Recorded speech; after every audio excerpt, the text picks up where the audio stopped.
We are live now. All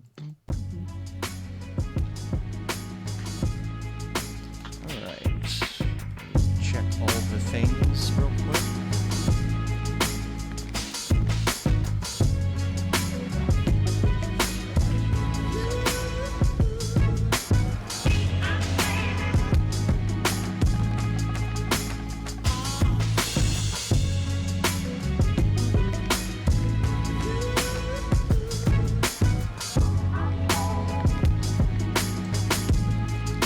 I've been so bored at home, I've been looking at cars, trading in my car for another one. To go nowhere. Yeah, I know, Yeah. right? And since I work from home, I don't even drive as it is, you know? But it's like, I've also been looking at pools, because I feel like this whole situation would be a lot better if we had a pool.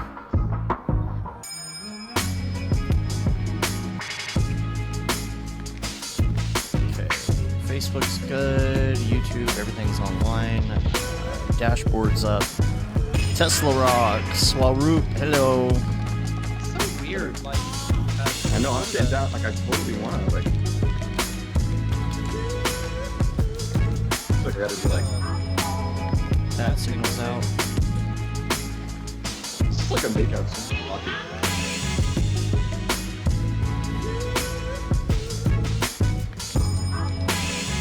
Mograph.com is working. Sweet. Fix that little issue there. Oh, it is? Good. Yeah. All right. We're going to bring our faces up. Hello, faces. Yo. Hello, everyone. Hello. Hello. All right. Thanks, everybody, for joining us. Looks like people are filtering in here. We're going to get set up. Jeff, This is a big what's up, one. Jeff? This is a big one. This is a big one. We're going to get this thing going. A couple notes that I'll give you all before we start recording. When we start the show, Smearball. I'll say there's smear balls. But no, I'll say I'm Dave. Matt will say I'm Matt, and he'll say joining us today. He'll introduce the both of you, and at that point, just give a quick hello and nothing more, because I'm gonna like immediately go into the spiel. At the end, it will be the same thing. I'm Dave. I'm Matt. I'm Paul. I keep saying Aaron, but it's That's close. That's fine. okay. Our Totally own. good. Okay. Our own. Our own. Yeah. Our own. Okay. Yeah. Ew. Um, Rolls off the tongue. And yeah, I think that's about it. If we have any issues during the show as far as like technical, just let us know. Like keep an eye on your waveform. I always keep my waveform up just to keep an eye on Audition. Sometimes it just decides to stop recording. So if it does stop, let us know. We'll pause. We'll do a marker because this is all about the recording for the podcast. You know, the video stream is just a bonus. So I think that pretty much covers everything. That's one. I'm going to start rolling if the two of you want to start Yeah, if y'all want to start recording. Okay. Check 1 2. I got a level. I'm good here. So, Checky 1 2. Checky. Check. check. 1, 2. I'm gonna clap or do some kind of. Yeah, Yeah, we'll we're do going it. to do a clap. Everybody rolling? Yep. All right, we're going to do 1 2 3 clap. Ready? 1 2 3. All right. Perfect. That'll do. Something like that. It's assuming there wasn't a delay and that we've all timed it. Yeah. really Well, that's where that we all line it up, and then we're all right in sync, right? Yeah. Yeah, usually works pretty well. Usually. So, all right, I think we're good. You ready? Ready to go? Everybody good? Let's do a show. Let's do a show. Here we go. What's up, and welcome to another Mograph Mocast. I'm Dave. And I'm Matt, and joining us today, this is a big one. This is like a big get. And we're super excited that we've got these two joining us today. We're going to be talking about all things Maxon, Red Giant, all of it. We've got Paul Babb and Ahron Rabinowitz joining us today. Hey guys. Hey. And Mograph is a supplement to our site, mograph.com, which is a motion graphics tutorial site with tutorials, plugins, podcasts, and other Mograph stuff. And on the show, we talk about everything ranging from motion graphics to Cinema 4D, After Effects, plugins, render engines, doing business, doing taxes, being a contractor, or working for the man. You can email us, info@mograph.com. Let us know what you think about the show. Questions, comments, concerns, queries, grievances. Doesn't matter what it is. We love to hear from you. We love to get topic ideas from everybody listening. And we don't have any email this week, but we do have a lot to talk about. First of all, real quick, we're going to go over just a couple weekly update things. Matt, if you could give us the lowdown on Camp Mograph and our current status with Camp COVID. Mograph. All right. Ooh, nice shirt. I'm not sure if everyone saw last week, but we're trying to give people a little bit more of a chance to, like people are dealing with financial burdens and stuff like that, and we want to make sure that everyone has a chance to get tickets like day one. So we pushed back ticket sales to June 1st to kind of help smooth things over there. We figured, selling tickets right in the middle of it, asking someone to, throw down some money right in the middle of all this, it would be a little bit difficult. So we wanted to just push it a little bit. If you want, you can sign up campmograph.com to get any newsletters or anything like that. But we're super excited. Everything's still on as of right now. So we have a new date, right? We have the new date for the ticket sales is June 1st. So if anything changes, we'll make sure and let everyone know. But as far as other Camp Mograph, just a big shout out to all of our sponsors. Our village level sponsors, Maxon, Video Co-Pilot, and Otoy. Our gold level sponsors, Minimal Massive and Grayscale Gorilla, and our bronze sponsorships, A Scripts, A Plugins, and School of Motion. So thanks to everyone who is involved. They're helping keep your tickets low. Keeping your ticket prices low. Thanks to them. So give them a big shout out. Thank you, Paul. Yeah, it also helps a little bit with people who are at home right now and need to give their boss a little convincing that they need to pay to go somewhere. Right now, it'd be a hard time to do that convincing. So get everybody out on an even playing field. We're just going to wait a little bit there. So other things, let's see, this Sunday. So mark your calendars. We've got a week of Mography things going on from different people. So there's going to be streams and things going on everywhere. So this week is the virtual NAB that Maxon is going to be doing this next week. That's right. On the 20th. I'm already in next week. See, right, I know you are. 420. We're going to start off this Sunday with Swarovski. We're going to have a live special, not necessarily a podcast. We're going to premiere the big reveal of the FITC titles and take questions and things like that. Swarovski created those, so we'll have some people on from Swarovski, as well as after that, the next morning before the NAB shenanigans start, there will be a Monday meeting where a whole bunch more people involved in that project will come on, and they'll take questions and things like that. So make sure you check that out. And as soon as that is over, just flip on over to the Maxon stream, c4dlive.com, and check that out. We've got some great shows coming up. I know that like the Octane 2020 presentation is out and all of that. Yeah, the GDC 2021 that Jules did. Yeah, which is like an hour 45 or something like that. I had to take two sittings in that one. Right. I know. I haven't even gone through it yet and taken notes, but we are going to talk about that in a couple weeks because he's going to be on the show. So stay tuned for that. Let's see. Did we cover all the things?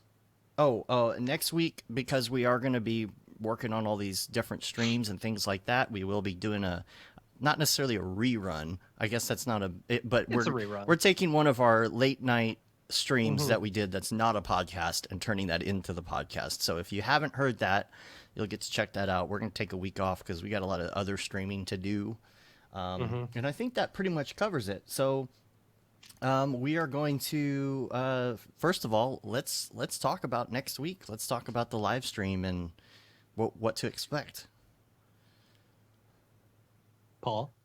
Oh, you want to leave that up to me? Yeah. I thought you guys were going to tell everybody. Well, I was oh, gonna say, like, I mean, what is super interesting, I think, about this time with the C4D live stuff is that with the merger of Maxon and Red Giant, like, we not only have Maxon people presenting or people using Cinema 4D, but we've also got a bunch of people from Red Giant presenting as well.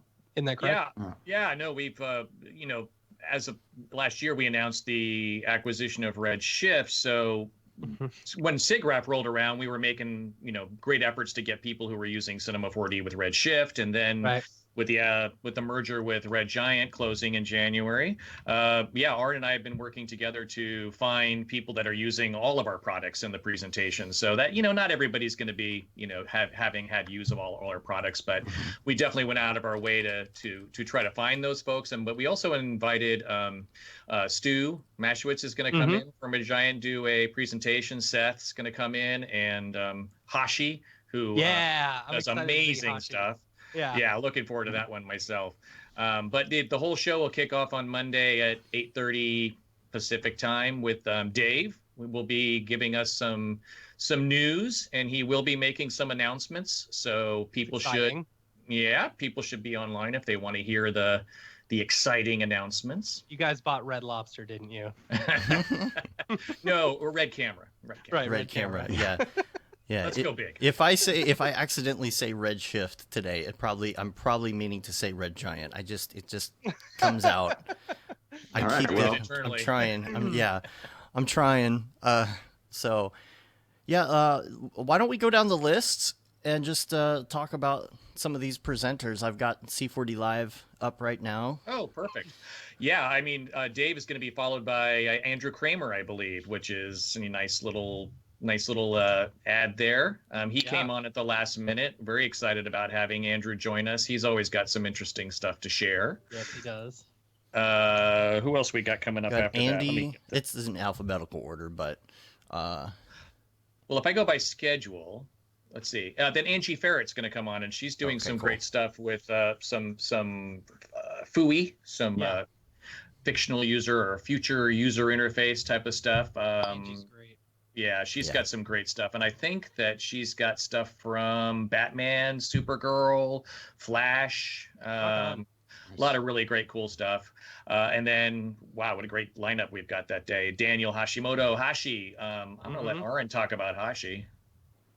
Yeah, I mean, you guys seen his stuff. Hashi is, he used to work at DreamWorks, and somehow magically convinced him after he started, he left DreamWorks and was doing a lot of cool stuff on his YouTube channel, and also working on feature films, and somehow convinced him to come work with us for part of the week every week. And he's just been amazing. Like, that guy just makes me angry about how fast and how good he is at doing that stuff. And I'm just glad he's on our team. That's it. Is he VFX dad or action movie kid? That's what it is. Yeah, action movie kid. Like, I've followed his career for a little while. Like, his stuff is really good. Yeah, it's the thing with Hashi is he reached out like 8 or 9 years ago. I got an email from this guy I'd never heard of, and he said, hey, I used to watch your Creative Cow tutorials, and they helped me get started, and now I'm doing After Effects at DreamWorks, and if you want to come out, come out to LA. I was like on a plane before I finished reading the email, and I started at DreamWorks, and that's how we became friends. So that's funny. Yeah, he does. What's great about his stuff is that when you watch it, it's the kind of thing that people at home would want to do, and he makes it look very approachable. I mean, it's like it's like modern art where you're like I could have done that, except you didn't, because you didn't figure it out and someone else did, and then you're like, oh, now I understand how I can do that. How did I not know that? But he's such an interesting mind to figure out these little fixes and these things, and then suddenly before you know it, he's got this whole workflow that you never would have done that just makes it so easy. Yeah, that's awesome. So Monday we close out with Brian Coleman, who's a great motion designer. He's a freelance guy, but he's bopped around MPC, Frame Store, The Mill, And for those of you that are used to coming on to C4D Live and seeing the show from the NAB show floor, you may notice that the schedule is an hour and a half for I didn't even notice that. Yeah, and the reason is we're trying to, at the show, if you haven't been to the show, the artists get up and do their presentation for somewhere between 45 and 50 minutes, and then there's a little bit of a Q&A afterwards. And then at the show, what they'll do is go around to the back of the booth and take over one of the demo stations. And so people who have been watching their presentation, who wanted to, dig in a little bit more, go around the back, and sometimes they'll have a little half-hour time where they hang out with people and answer some additional questions. So in order to kind of recreate that and also give ourselves enough time for Q&A, because we'll be watching the chat and pulling people's questions out, we decided to make them an hour and a half. And then that gives us time also to, maybe Rick or Chris Schmidt or somebody like that. If something comes up and they want to jump in and answer a question and illustrate it, inside a cinema or Red Giant or something like that, they can actually do that. So that's why we kind of extended it for this particular show. That's cool. Yeah, I didn't actually realize until we started working on this project that was something you guys did. And I always thought you got the presentation and then it's over. And that's it. But I feel like it really like goes to my personal heritage of being Jewish and like saying like something like, "What? We got the answers, but that's what we've got." It's like maybe you could check the back, They can go. Is that like the back of the book? Right. Well, no, it's like like the back of the store. Talmud? It's like, oh, you're not pants in my size. Maybe you could check. Wait, look in the back of the Talmud. The answers are back there. That's very funny. And then Tuesday we kick off. We actually have some great sponsors on the show this year. We got some companies who, they've been sponsors in the past, but it's a bigger deal this year because it's all online. So Dell, Unreal, NVIDIA, I believe HP is coming on as well this week. But on Tuesday we kick off the day with a quick half-hour presentation from Andy Blondin of Unreal, of Epic, who's going to show some of the workflow with Unreal and Cinema 4D. Kind of cool. That's cool. Yeah. And then our first artist that day will be Veronica Falconieri Hayes. Boy, that's a tough one. Veronica Falconieri Hayes. Yes, she's doing some medical animation, so she'll be doing some really cool cellular, molecular visualization kind of thing. Probably good timing, given what's going on, right? Mm-hmm. Maybe she'll show us how to make the coronavirus as a little demo. Who knows? And then we have another Unreal presentation with Jonathan Winbush, who I don't know if you've seen that little animation he created. It's very 80s sci-fi where the ship is kind of racing through things, and he's got the little C4D Live logo he created. Kind of a fun piece. We'll be playing that a bit throughout the show. And then Andy Needham, who's from the UK. You get to enjoy a little British accent with Andy. Andy does some amazing motion graphics as well. Yeah. I am called Andy.com. Yeah. I guess that is. And then we close out the show with Sasha Vinogradova. That's yes, that is that. Sounds about right. Yeah. Got that. Yeah, Vinogradova. Yes. Oh, and she's at the Mill. She's an art director at the Mill. Yeah, nice. She's an art director at the. Yeah, that's awesome. She does some great work. Let's see. Wednesday we will have another sponsor presentation. Kick it off at 8:30. Dell. Cool. Their rep Gary Radburn is going to talk about working from home with high-end applications on cool hardware. So timely. I thought that was very smart of them. And then Lucas Wiezerek, who's doing a lot of foodie work. He's from Turtle Rock Studios. He's done a lot of stuff for car companies, Mazda, GM, Buick. Hey, bread and butter motion graphics work.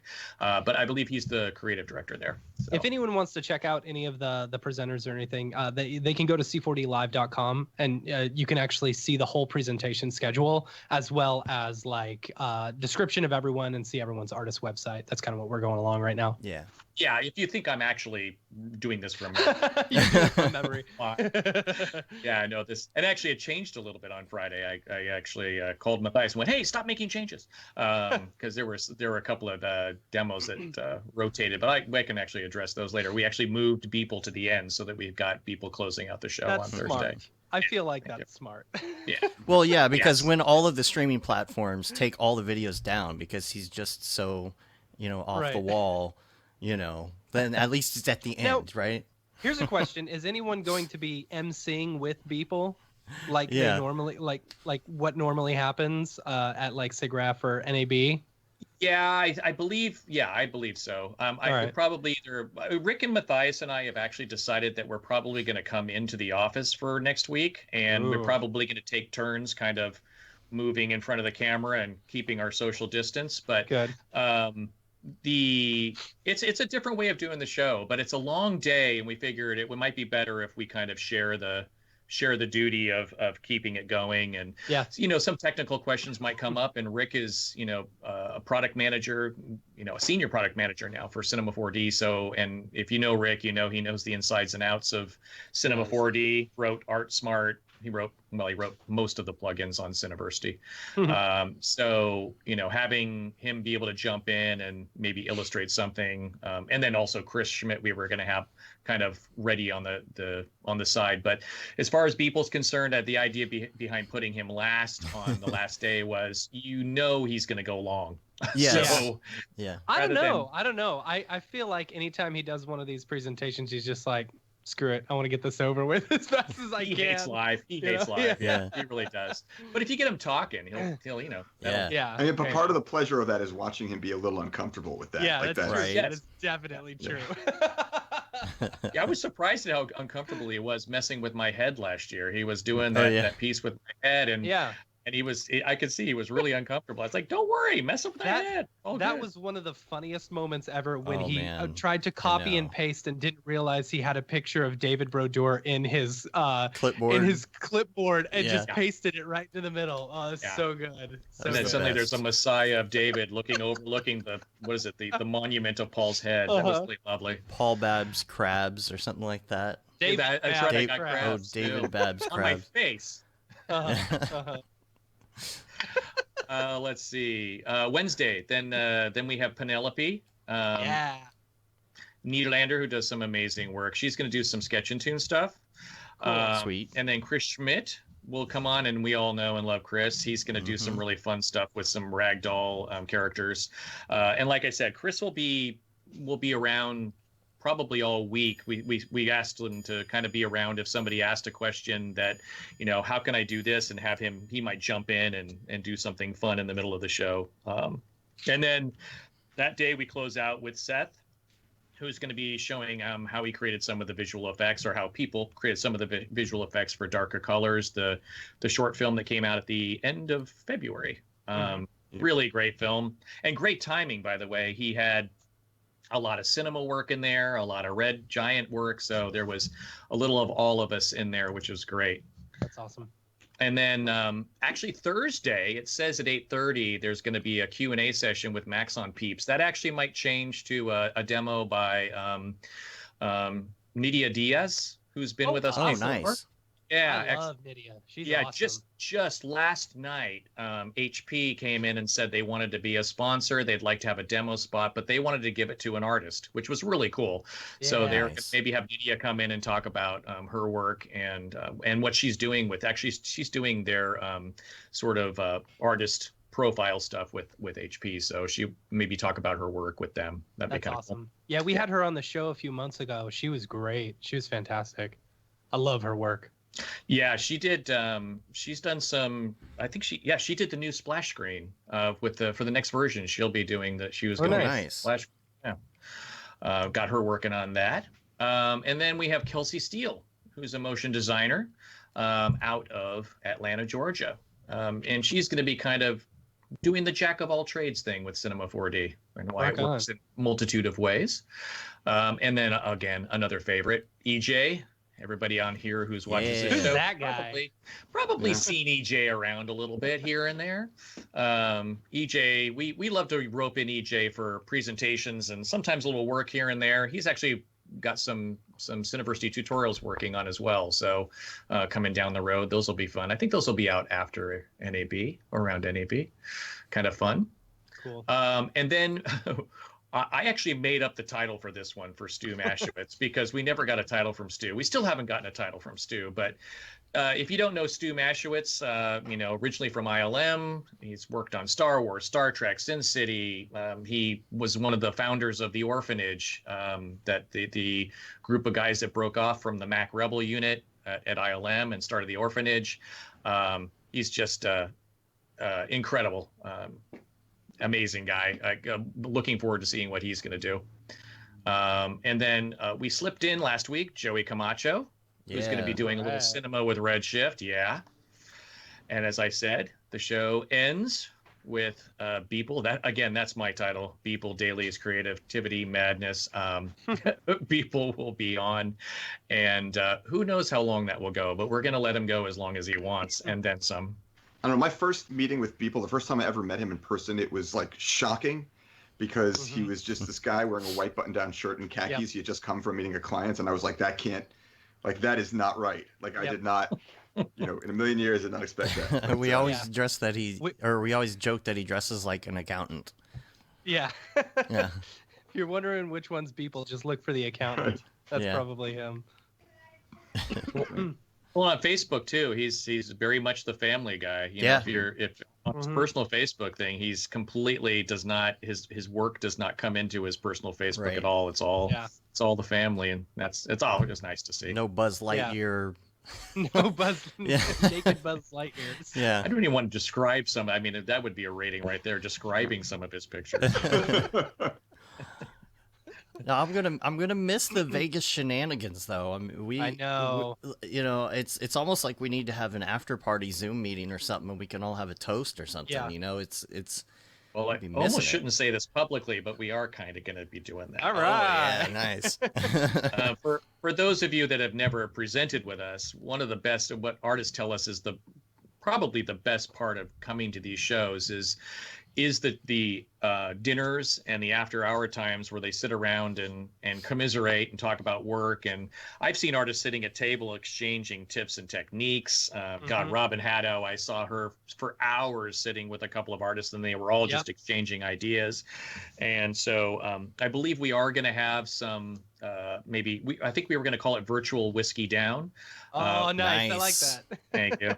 Whiskey Down is the whiskey bar at the MGM in Vegas where we all kind of hang out. I just gave that away, so now every NAB. Yeah, I know. And you know what? There was an interview with you, someone from NAB or something, and they interviewed you and they asked you where you hang out, and you said Whiskey Down. I was like, oh, he let everyone know. Yeah, he let everyone know.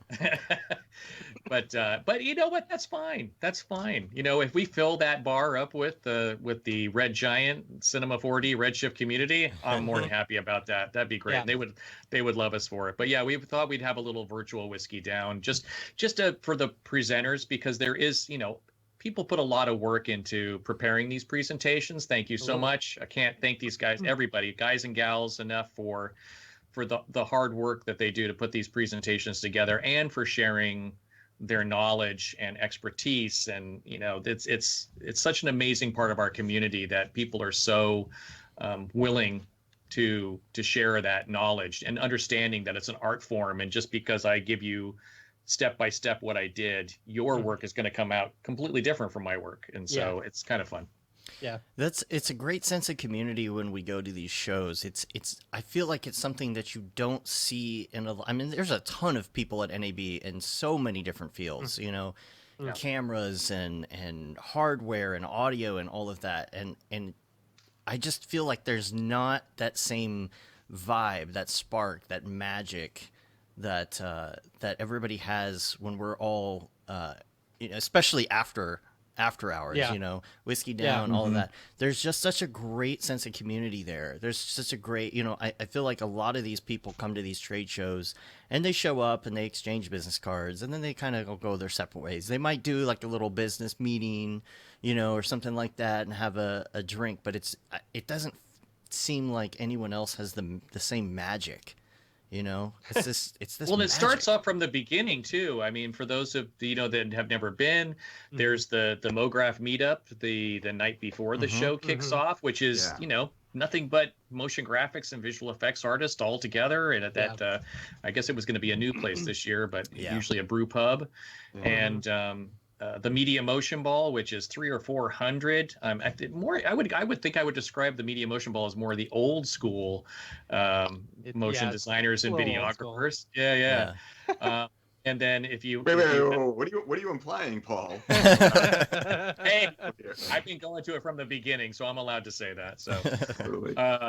And then Tuesday, if you haven't experienced our pinball party, which has become nutty. I mean, it started out Aaron, with maybe 35 people showing up and playing some pinball, and now it's gotten to it's huge. 200, 250 people showing up. I can tell you just by the bill at the end with the food trucks, it's gotten and how many times throughout the night the old man yells at us, right, or turns off a machine because we got too loud. By the way, did you hear he's building a new place on the strip? I've been hearing that for a while though. Last year he wasn't there. Remember at the beginning of the party, he wasn't there because he was at some city council meeting or something about the driveway going in. So there's it's down near the Stratosphere. Okay. But he outbid. And by the way, if you haven't seen this guy, he's he looks like a cartoon character. He's always got one of those lights on his head so he can fix the pinball like Doc machines. Brown, kind of. He's very Doc Brownish. He looks like a 60s hippie, 60s, early 70s hippie.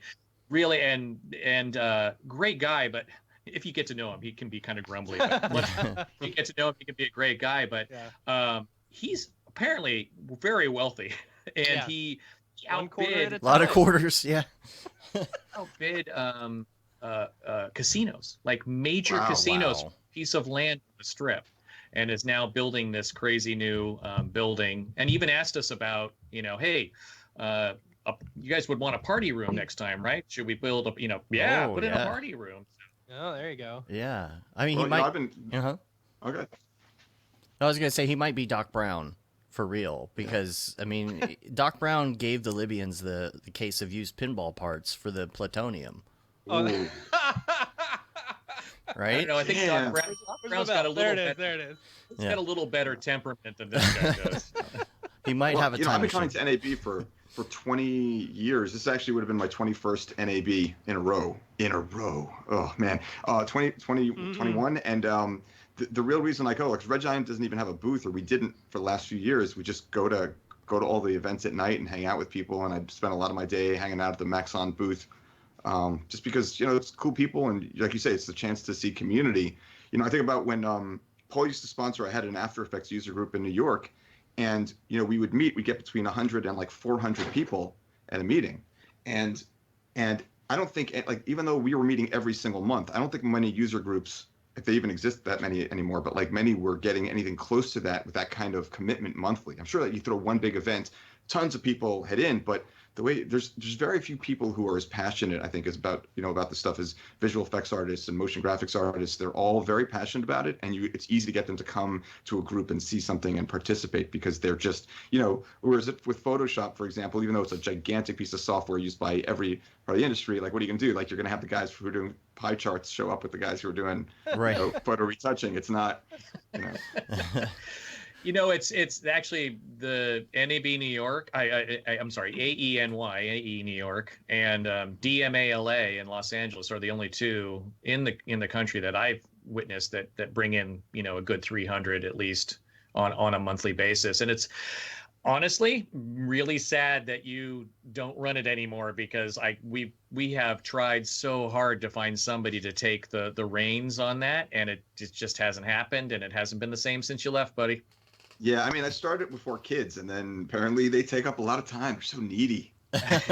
You know. That's the And I don't think people understatement realize. of the century right now. Yeah. Oh my God. And I don't think. By the way, TV is doing a really great job of raising my kids right now. I'm very lucky to have help. If I have to hear The Masked Singer one more time, I will probably kill myself.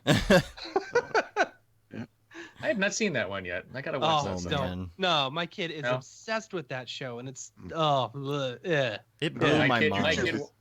My kid watches Impractical Jokers over and over. And over. But those guys are actually funny. They actually are fun. But you know, YouTube has changed that game. It's like you know what I try to explain to my kids. Like I used to have to watch what was on when it was on TV, right? Mm-hmm. They watch, like I walk into my daughter and she's looking at something. I'm like, what is that? She goes, oh, I'm watching pancake art. I'm like, that's a thing, you know? Yeah. Okay, that's a thing, right? Mm-hmm. So like, Dude, I started doing pancake art. You're because pretty good I at saw it. Yeah, You're pretty good at it. Yeah, I like it. But then yesterday my son was really upset because you know he missed his favorite YouTuber like doing a live stream. And I'm like, oh my God, we've come back to my childhood now where you have to be online at a certain time.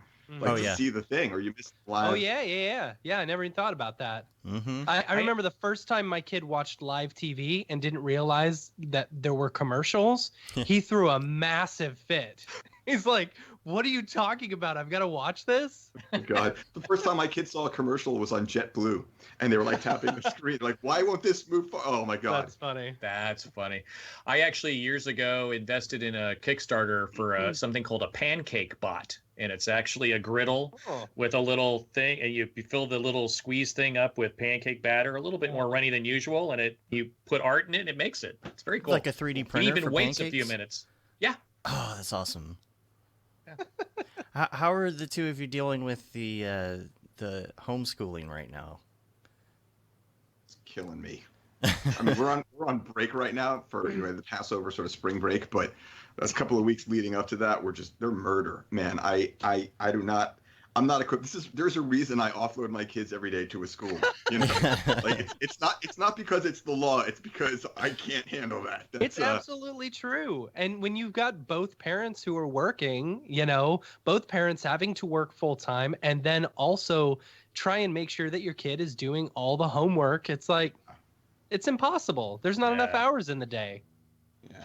I have a 16-year-old now. My daughter's grown up out of college and living on her own in New York. Well, not too far from Aaron. But I have a 16-year-old son, and he's wonderful. He's so self-sufficient, and he'll come in and talk about how lame the teachers are at setting up their Zoom meetings, and how they don't know how to do it right. And even his computer teacher, he comes in and he go, "My class is screwed up. The teacher didn't set up the Zoom meeting right." Which teacher? The computer teacher. Really? Wow. That's funny. The Zoom thing's really been interesting because we had like I said we celebrate Passover, and I actually we had a virtual Seder with our family so they could all be there, and Joey from School of Motion, he comes to our Seder. Birdie's down in Florida, and he comes every year to our Seder, so he popped in for a bit. Nice. Did a quick tutorial and then hopped out. It was just nice to see him, because otherwise we wouldn't have. So that's awesome. Yeah, I've been really lucky that my daughter has been pretty self-sufficient in that she has her Chromebook now from the school district. So you open the Chromebook, you go to Google Classrooms, it's all there. It's the Zoom meetings are the part that gets me, because it's just like kids just goofing around, and I'm like, and I think she feels the same way. She's like thinking this is interrupting my schoolwork, But yeah, I've also got to deal with a newborn as well. Like by this point we would have had him in daycare so that I could actually do my work and my wife could work and stuff like that. But since the daycares are all shut down, it's like we now have two full-time parents, a full-time student who won't do any work unless we're sitting with them, and a newborn who cries every hour unless he's being held. If he's being held, totally fine. But if he's not, it's over. Oh man, it's tough, man. That's how my daughter was when she was that age, and I was watching her. I was doing the watching her thing while I'm trying to work. Oh, this will work out fine. What could go wrong? And she had to be held constantly. Yeah. Or else she's just going. Oh, that like as I'm working. That hits too close to home, dude. Yeah. Yeah, she's in. Can you guys imagine yeah. trying to do this like without streaming television or anything like that? Like Right. it's you know, I just remember when we had our first baby, my daughter was born. Netflix wasn't really a thing, the streaming kind of Netflix. Yeah. And in the 2.5 years between the two kids, like that changed everything. Like I didn't mind being up like at midnight doing feedings because I was actually watching shows my wife didn't want to watch, and I could just Right. watch them, you know. But yeah, I can't imagine my kids handling this without like the constant input Or the from internet in general. I'm oh, up. Dave, you got all stuttery. Oh, you got all stuttery again. Oh, I Yeah. did. Yeah. You are, yeah. All right. Well, I got. I'm of the generation that I was thankful for VHS tapes because when I I grew up, you got to see Wizard of Oz once a year, Yeah. but once you got it on VHS, woo Yeah. every week. I have purchased a lot of video games in the past like couple weeks. I've Really? been playing a lot of video games. Yeah. And I don't normally play, but like everyone's talking about, we just picked up Animal Crossing last night. Yep. The new Final Fantasy VII remake came out the other day, and it is fantastic. So How do you good. have time? I actually don't. I actually I'll be on my laptop, and then my brother is actually playing them. He's staying with us right now, so I'm like, here, you play the game. I'll work. I was gonna say you were Wow. talking about the babies and the schooling and the job and this.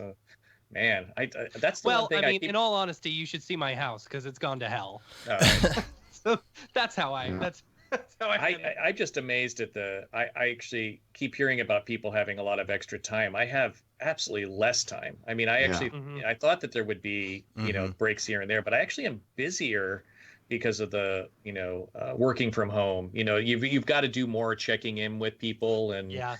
of course, I mean we're all still also getting used to and being really busy with the Red Giant Maxon merger. I mean, Yeah. it took us a year to merge all the Maxons last year when we became one global company. Just that took a year, and then suddenly we go, hey, let's throw a whole nother company into that. So now we're kind of going through that, as Arn knows. Yeah, How I mean, is but that how going? yeah. Oh, actually, awful. could Paul is the worst. God, I'm like that. Like we finally just say it. I can get it out. No, Publicly, no less. yeah, no. I mean, Paul and I have been known each other for like more than 15 years, and I love working with Paul. I mean, I wish actually the funny thing is we haven't had that much time to talk because Paul's getting ready for NAB. Red Giant is preparing some another product for release, and it's just. We're just kind of like we figured after NAB and after that comes out, we're going to start doing a lot more of that, bringing things together. He's got some great people, though. I do have to shout out to some of the Red Giant folks. We have some big projects going on. Like we're completely redoing Maxon.net so that we can accommodate everybody. Red Giant, cool. Redshift, everything, and that's huge. And it wouldn't be happening as smoothly without some of his people. Oh, it's huge. Yeah. The old site's built on some shareware CMS system, which has not been my favorite friend. So we've been working on that. And there's so many other projects where what's great about this though is that the Maxon crew has expertise in some areas and Red Giant has expertise in other areas. Right, And there is some crossover, but like Red Giant never did live events. So, they can lean on us for the live events, but they've got a full production company doing films, and their digital marketing is way ahead of where we were because we were operating as separate companies, all doing our own digital marketing, but not as a full brand, which we were starting to meld together. And then suddenly Aaron's like, hey, look, we've got this, and went, whoa, look at that shiny, nice new thing. So it's bringing it all together is going to be very exciting. Yeah, there's been a lot of we knew that even from the beginning that there was a lot of places where the things that we lacked Maxon had, and where Maxon lacked we had, and that we can help each other tremendously. And that's we're doing it now. There's a lot of stuff that's not the exciting stuff, like the email systems and all of that stuff that has to get done so that we can reach people. But it's there's a lot of technical expertise needed on all sides. And again, with the stuff like for going to NAB and live events, we've never done that, and that would be a big project for us to pick up and try to make happen. So there's a lot of great stuff there. And also something that's been helping us is that, Red Giant was already like mostly a virtual company already. So I happen to work in an office. I'm sitting in a bedroom in my house because I haven't left here in like 3.5 weeks. But But usually I have an office that I work from. I drop my kids off at school and walk five minutes to my office. But most people who are not QA and support, who are in one center, most other people are working from home already. So the real challenge here is the kids, and suddenly having to, like you say, like parent kids while you're working. But we're used to the kind of the setup that we have with working from home. So that's been helpful in sort of keeping a lot of the work that we need to get done going.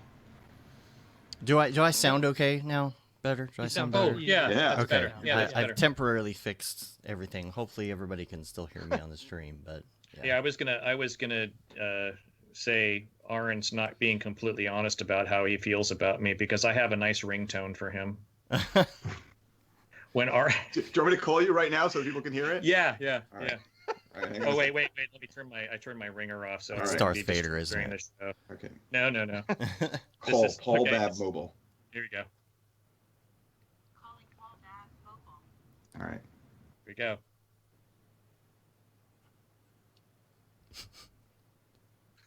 Possibly the nicest human being I have ever met.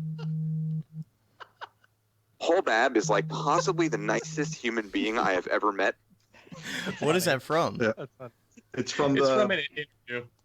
from behind the scenes of Hologram. I think we did we like the film that I shot with David Hewlett, and Paul was in it, and I talk about him in the behind the scenes. So That's I save funny. that. So anytime he texts me or calls me, that's what I get to hear. It's such That's an really uplifting funny. thing. I don't know. I don't know if everybody knows about your background in acting. Oh, Yeah. God, they do too. Hasn't that come up too many times already? I mean, maybe like in our circles, when we're Yeah. hanging out and stuff like that. But I don't know how far you want us to go with embarrassing you as far as like, You- You can embarrass me all you like. It's not actually embarrassing. It's I spent the younger part of my years. Actually, theater was what got me through college. I was still taking accounting classes and marketing and business classes and stuff, but live theater was the thing that kept me going and happy. All of my lifelong friends come from theater. People I've known for 40 years and I still hang out with, or people that I did theater with. My wife and I both threw our hat in and tried to do the film and television thing in LA. Unfortunately, musical theater was not as popular as it is now. I think I do way better now, but I got most of my work doing musical theater. If you want to see real embarrassment, I have a videotape someplace. I'll pull this out. I'll show you how far I go without embarrassment. I was a dancing, singing can of cleanser. I toured the world as a dancing, singing can of cleanser for about 2 years. Oh my gosh. Incredibly well-paying job. okay, if people is not listening to this, could you guys let us know so that this could be the thing? And remind me, I have a couple of very funny clips. Which cleanser was it? Yeah. It was for a multi-level marketing company called Shackley. I don't know if they're kind of like an Amway type of thing. Mhm.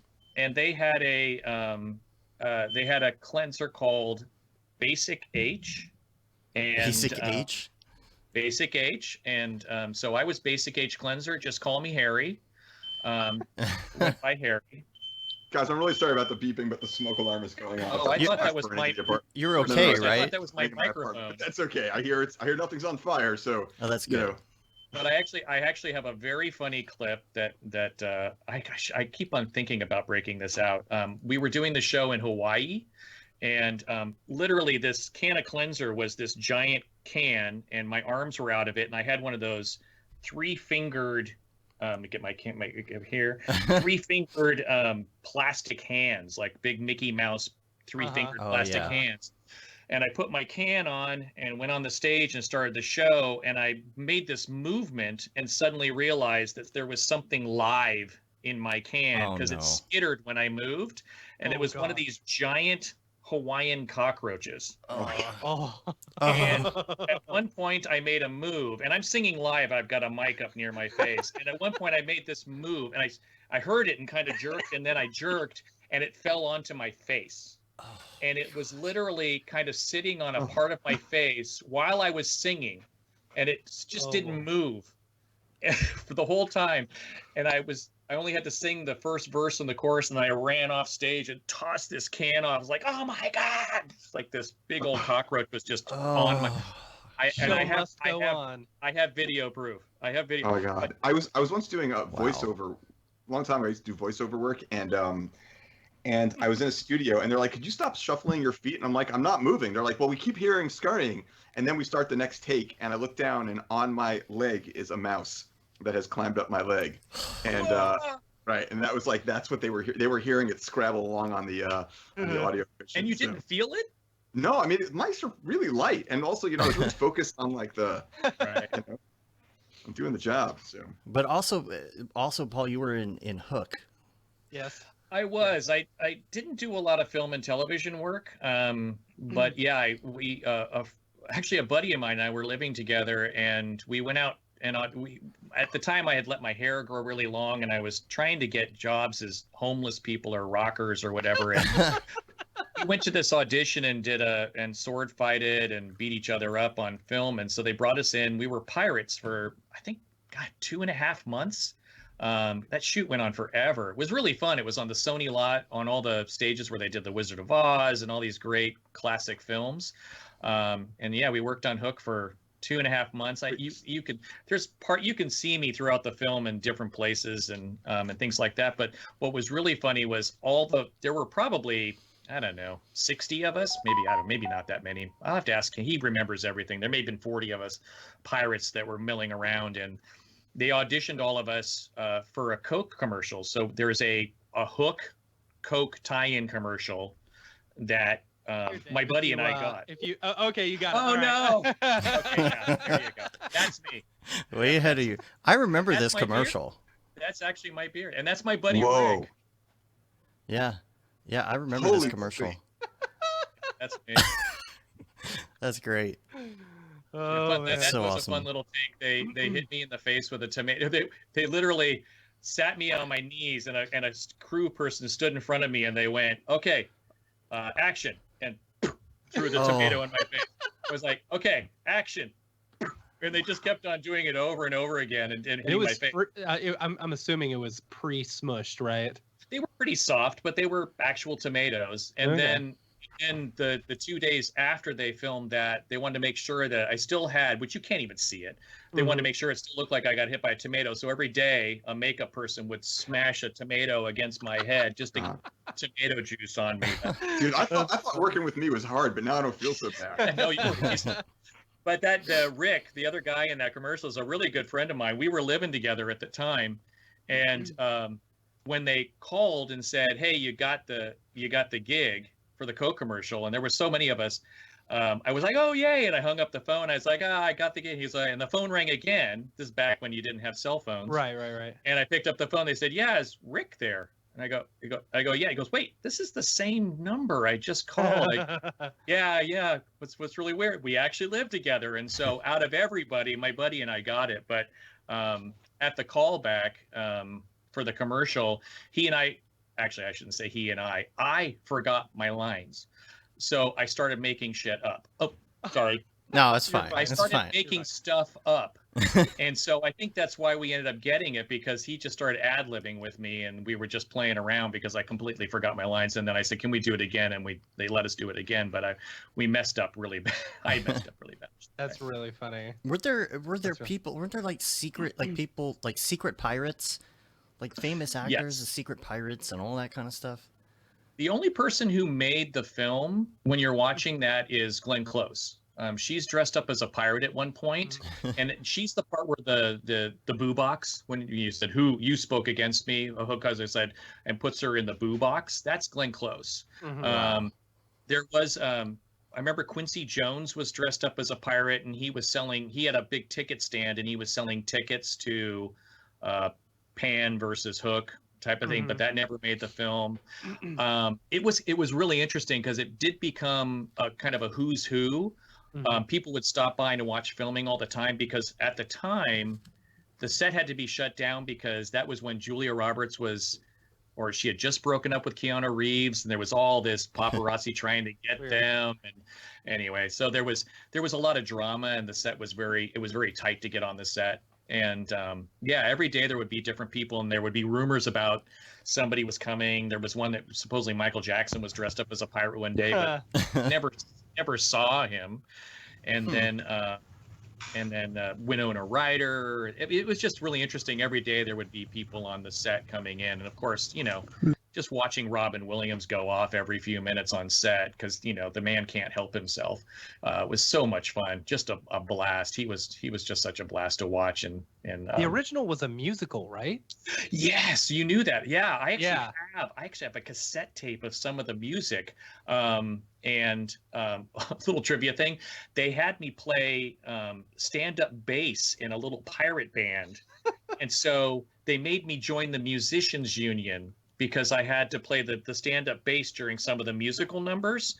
And it's right when in the beginning when there's an old woman who plays she says "Smee" as he's walking through, and you can kind of see everybody dancing. It was a musical number, and the women did this whole dance about they're called hookers because of Hook, right? The prostitutes, that's why they got their name. Hook, the hooker, they came from Hook. And then there's this whole thing with there was a guy getting a tooth pulled, and they had a string attached to it, and you followed the string through the entire village, and at the end there was a woman beating a carpet. And then Robin follows this whole thing and ends up into a bar, and he's at some point put on a peg leg. And then there's a whole peg leg dance with him and some other pirates. And we saw a really rough cut of it at one point over Spielberg's shoulder. We were like, oh, look at that. Because I wanted to see it because I was in the band. And so I was kind of looking over his shoulder, and there was something. And so when we went to see the screening of the film, we went, oh, what happened to all the music? And the only thing they kept is the little girl singing that lullaby at that one point. Amber, can't remember her last name, but and that was the only part that they kept. But there was other musical sequences, and that in particular, the pirate one, was really cool.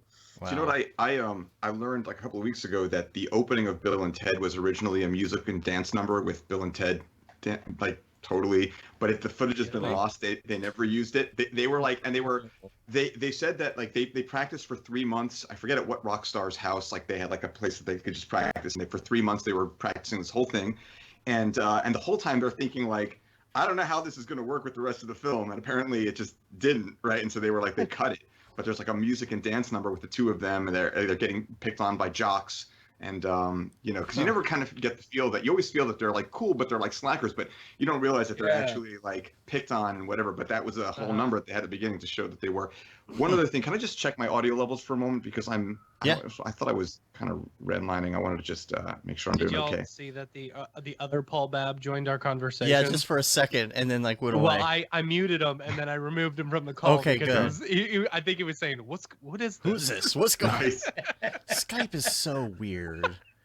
Like I add Paul, and I talk to Paul, and then I go to add Paul to the conversation, and the first Paul it brings up is some rando instead of the Paul in my contacts, and I'm like, come on, Skype. Yeah. That's there. I used to think my name was unique. It's not. There's a lot of Paul Babbs out there. I actually have an African American friend in London. His name's Paul Babb, and we wish each other a happy birthday on Facebook, and always says Paul Babb is wishing Paul Babb a happy birthday. That's funny. I thought it would always be fun to start a Facebook group of all the Dave Kosses in the world, and it only the Dave Koss. It's like the Homer's Club on The Simpsons, Right. No.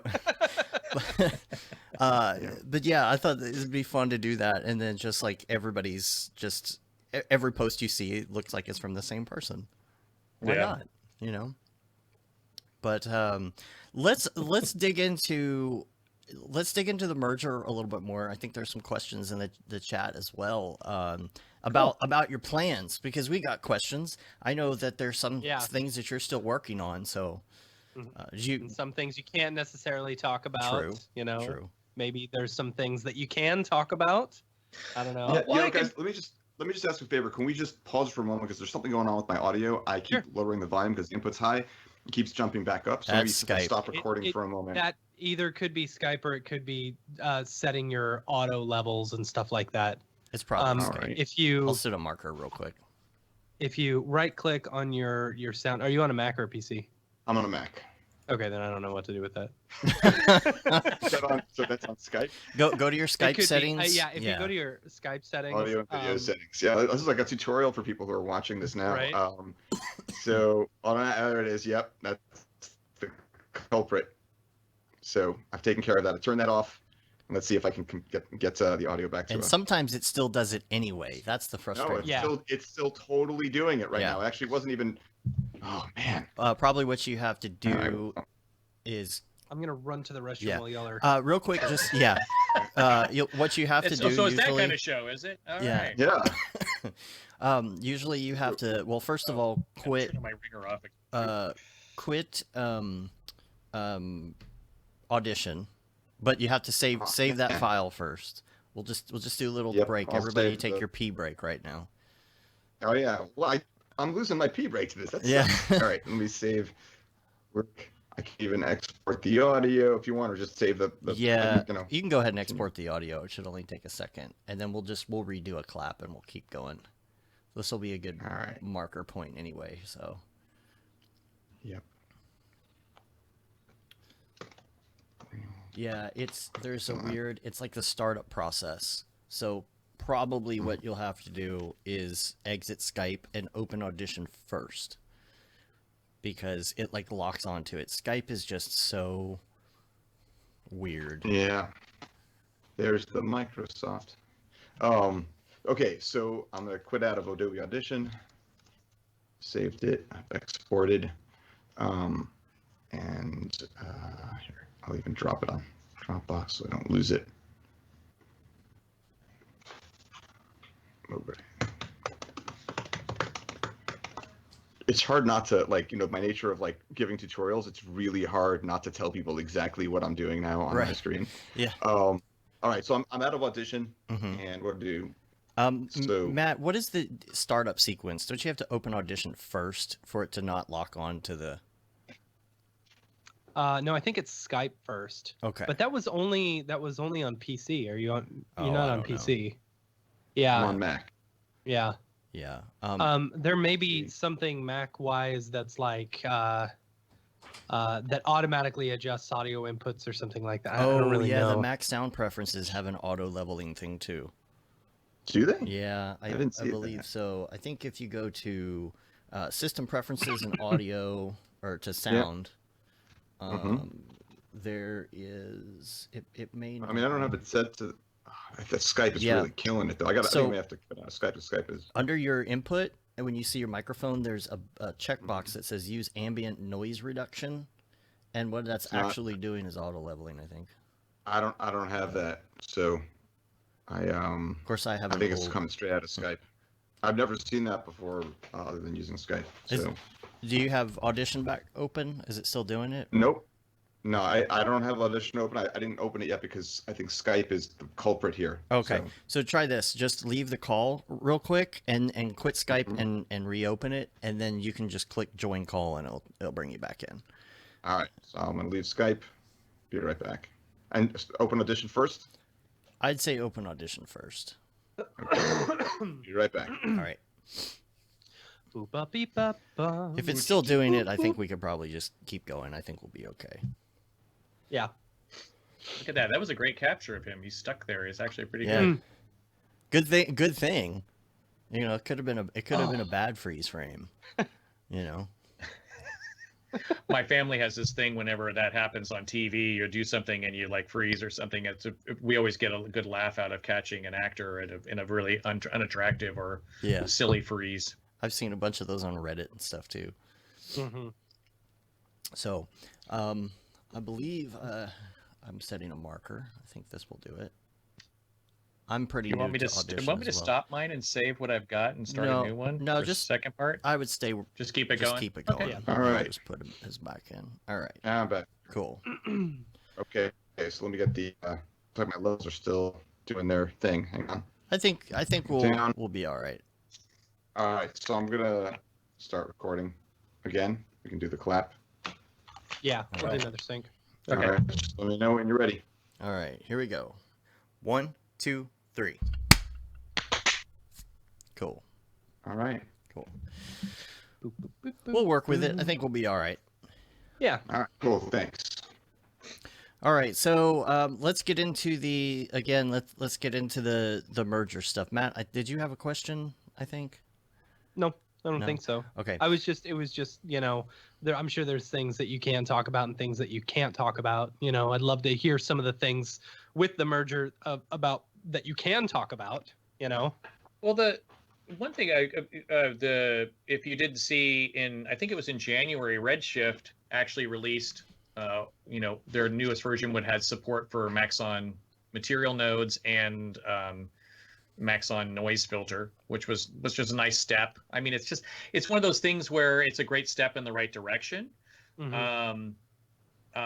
There is something in announcements on next Monday that Dave will be talking about that's very related to Red Giant and Maxon moving those directions. The interesting thing is I think people want to see these things happen faster than they can.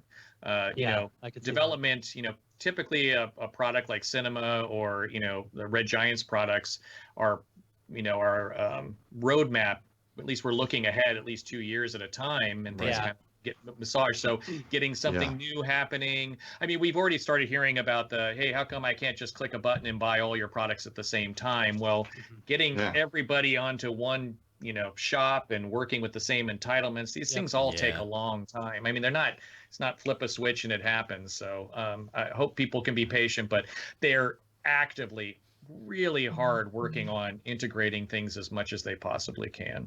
Yeah.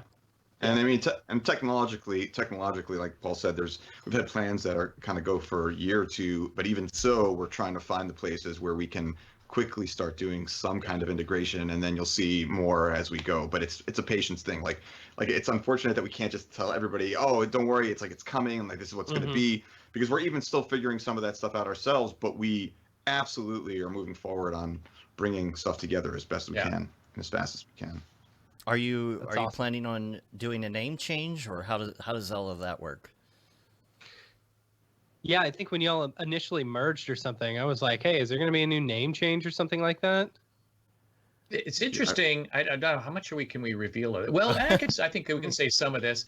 Certainly, we're all looking at that. One of the most interesting things was doing an examination of the reach our brands had, and there was an analysis done of that, and it was really interesting that Maxon, Red Giant, Cinema 4D had extremely similar reach. I mean, I believe that.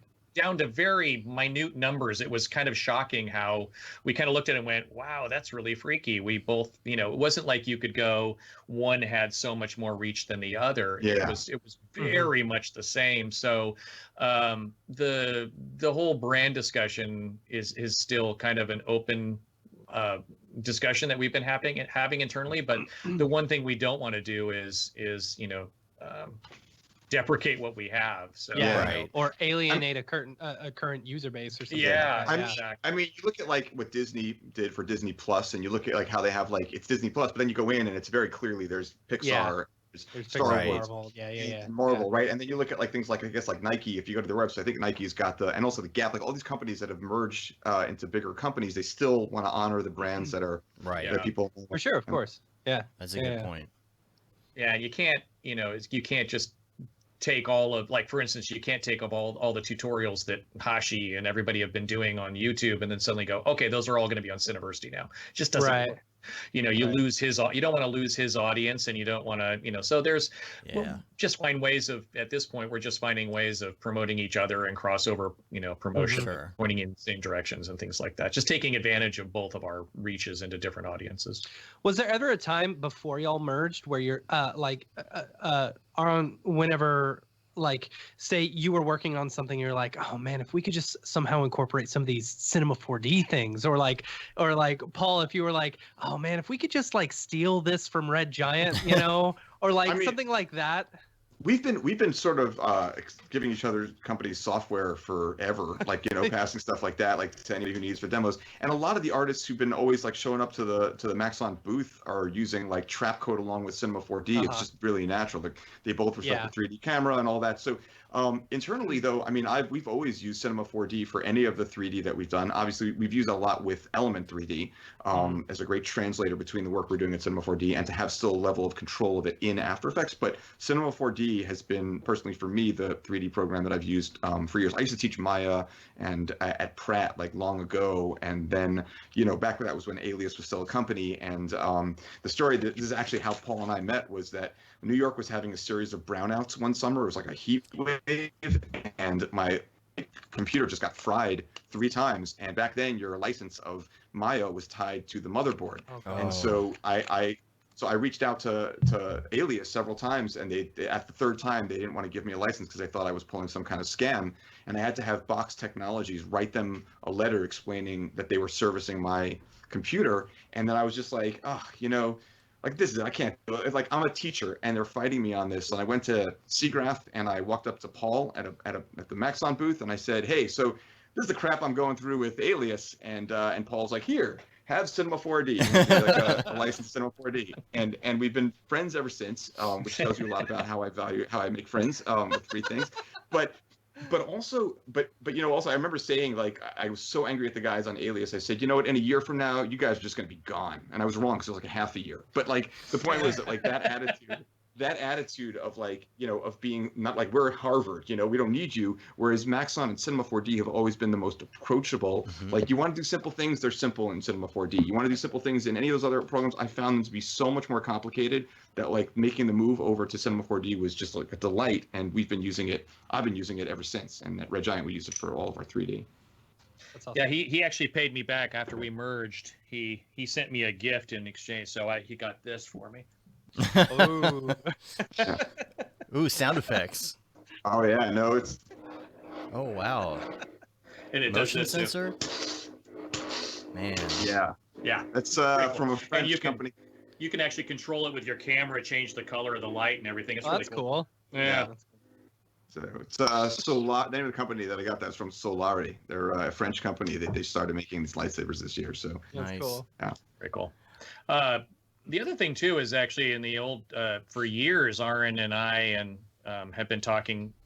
How can we work together? We've had so many meetings at trade shows. He actually brought me over shortly after you guys, I think, brought on Chad, the CEO of Red Giant.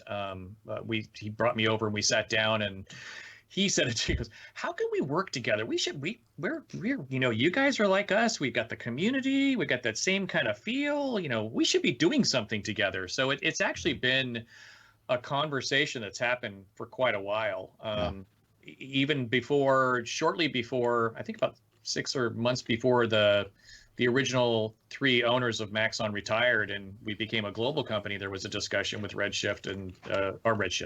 I just did it. See? Yeah, nice work. Yeah. Just did it. Red Giant. And I think at that time I had a conversation with Chad and he was saying, hey, we should do something together. We had that conversation for a good 5 years, I think, before this all happened. So when they said this is happening, I went, well, of course it is. That makes sense.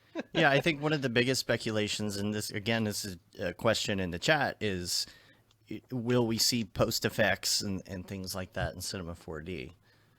Well, that would make perfect sense, wouldn't it? I mean, They make a lot of sense. Blink twice if that's all these things make perfect sense, and I certainly you can't anything that makes perfect sense, that the development team's looking at. Right. Absolutely. Cool.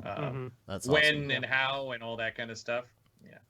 Now It's interesting that you bring up like the 2-year timeline or something, because there are things that I've requested to Bernd or Rick over the years, and they're like, oh, I'm already working on version 25 or something like that, way ahead. And it's like that makes a lot of sense, of course, because I mean y'all just did the merger not too long ago. You can't have necessarily groundbreaking stuff all immediately. I'm sure there are plans, and I'm very excited to see what what comes up. You've got to take both of your existing roadmaps and merge those Yeah. as well. So. Yeah. Yeah.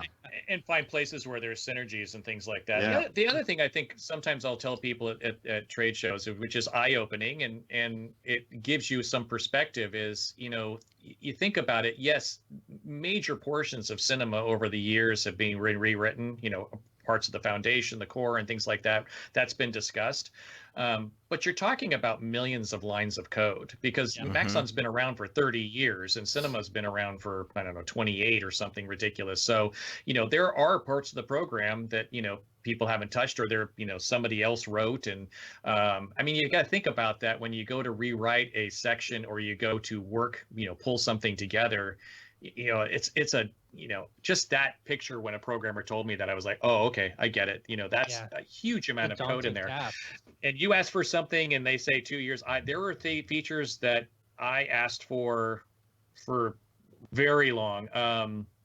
The caps and bevels feature that came out last year was something I'd been asking for forever. I won't even tell you how long I'm asking for. That was one of those things where I was begging for it, a long time, because I saw the need for it, and yay, now we have it. Very happy. Mm-hmm. I like that the software as well. That's I don't know it as well as I used to. Because people, I'm sure everybody's heard the story. I started Maxon in my home office, Maxon US anyway. So I did tech support, I did the training, I did the presentations, I did everything. And so for years, I was very good at keeping up with the latest versions, but I'm a couple of versions back now. Mm-hmm. Actually, no, that's a good story that probably our audience hasn't necessarily heard, is how you even got involved with Maxon in the first place. I had worked for Electric Image, which is a 3D package actually just an animation package, not modeling. You had to use Form Z, was always the recommended modeler, and then you did your animation work in Electric Image. And Electric Image was very popular with the Mac Rebel unit at ILM. It was pretty interesting. It was a great package. That was my first package, and they got bought by Play. And I went back and was doing freelance marketing, and somebody introduced me to Maxon and Cinema 4D, and they were a freelance client first. And long story short, I went out and did English demos at a German trade show for them. And while I was there, one of the programmers said, "Hey, you want to start an office? You want to be Maxon? We don't have a Maxon office in the US." And so I went, all right.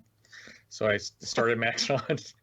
And actually, the funniest story was I did a pretty good job of making us look bigger than we were in the early days. Some guy actually showed up at my office. It was just a one-room office. And he kind of looked shocked and went, "This is Maxon? Wow. I thought you guys were so much bigger." We are now, but back in the day. But yeah. It must be hard having that many people over at your house every day, though. Right. It was funny though. I actually did a couple of times. I actually changed my name for tech support. I would answer and say, "Hey, this is Maxon, this is Paul," and they say, "Can I talk to tech support?" And I put them on hold and go, "Yeah, hi, this is Jeff. Can I help you?" Let me talk to your manager. Hold on a second. Let me get Paul for you. Yeah. The early days was really fun. And what you guys also probably don't know is that when I still kept a couple of my freelance clients alive, because I was like, I don't know if this Maxon thing's going to work. Rick was actually somebody I hired. He was in college at a local college near here, and I hired him to do some projects with me with freelance clients. And so he started, he was kind of helping me a little bit even before Maxon was Maxon here in the US. So he's been around. I've been, with him as long as I've been with Maxon and longer. So he's been here from the very beginning as well. It was the two of you in a van doing product demos, right? Oh no, we actually have funny stories about him and I packing my station wagon and driving up to Macworld, San Francisco from LA, and the car being so overloaded that it bottomed out on the freeway a couple of times over bumps.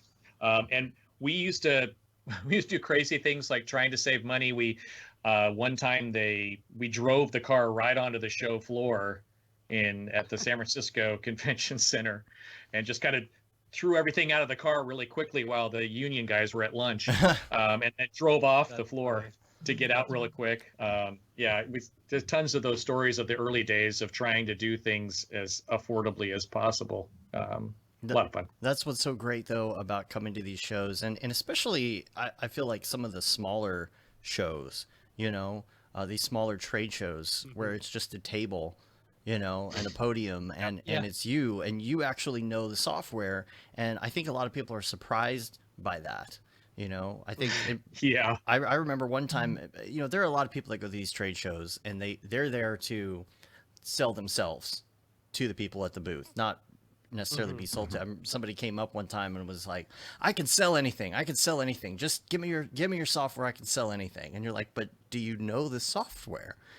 Right. I think it's so important that you know the software that you're selling. So that was very important to me in the very beginning, was being able to talk to the artist and understand, because I had a background working as an art director and a copywriter in ad agencies. And so I came from knowing, what would I want to know, and how would I want to know how to approach it. And so, and trying to make 3D look approachable is, that's one of those tasks. And it was so approachable. I felt it was. And so it was easy to kind of show people that, because I was excited about it. I thought cinema was really cool. I mean, we knew when I first saw it, it was super robust, super fast, super accessible, but it lacked a lot of features. And so it was one of those things where I went, God, this is so great. This has got so much potential in the early days. And from my relationship with the people that I got to know, having sold Electric Image, I was able to get into ILM and studios and show them and go, look at this. This is really cool. It's fast. It's really easy to use. And I would go, give me some feedback, and I would get them feedback and send it off to Germany. And in the early days, Philip and Christian, the brothers who started cinema from the very beginning, were, very active, which they still are, by the way. They're still very active on it, but at a much higher level now. But, I would give them feedback, and a couple of weeks later, they go, here, show them this. And they would add these features really quickly.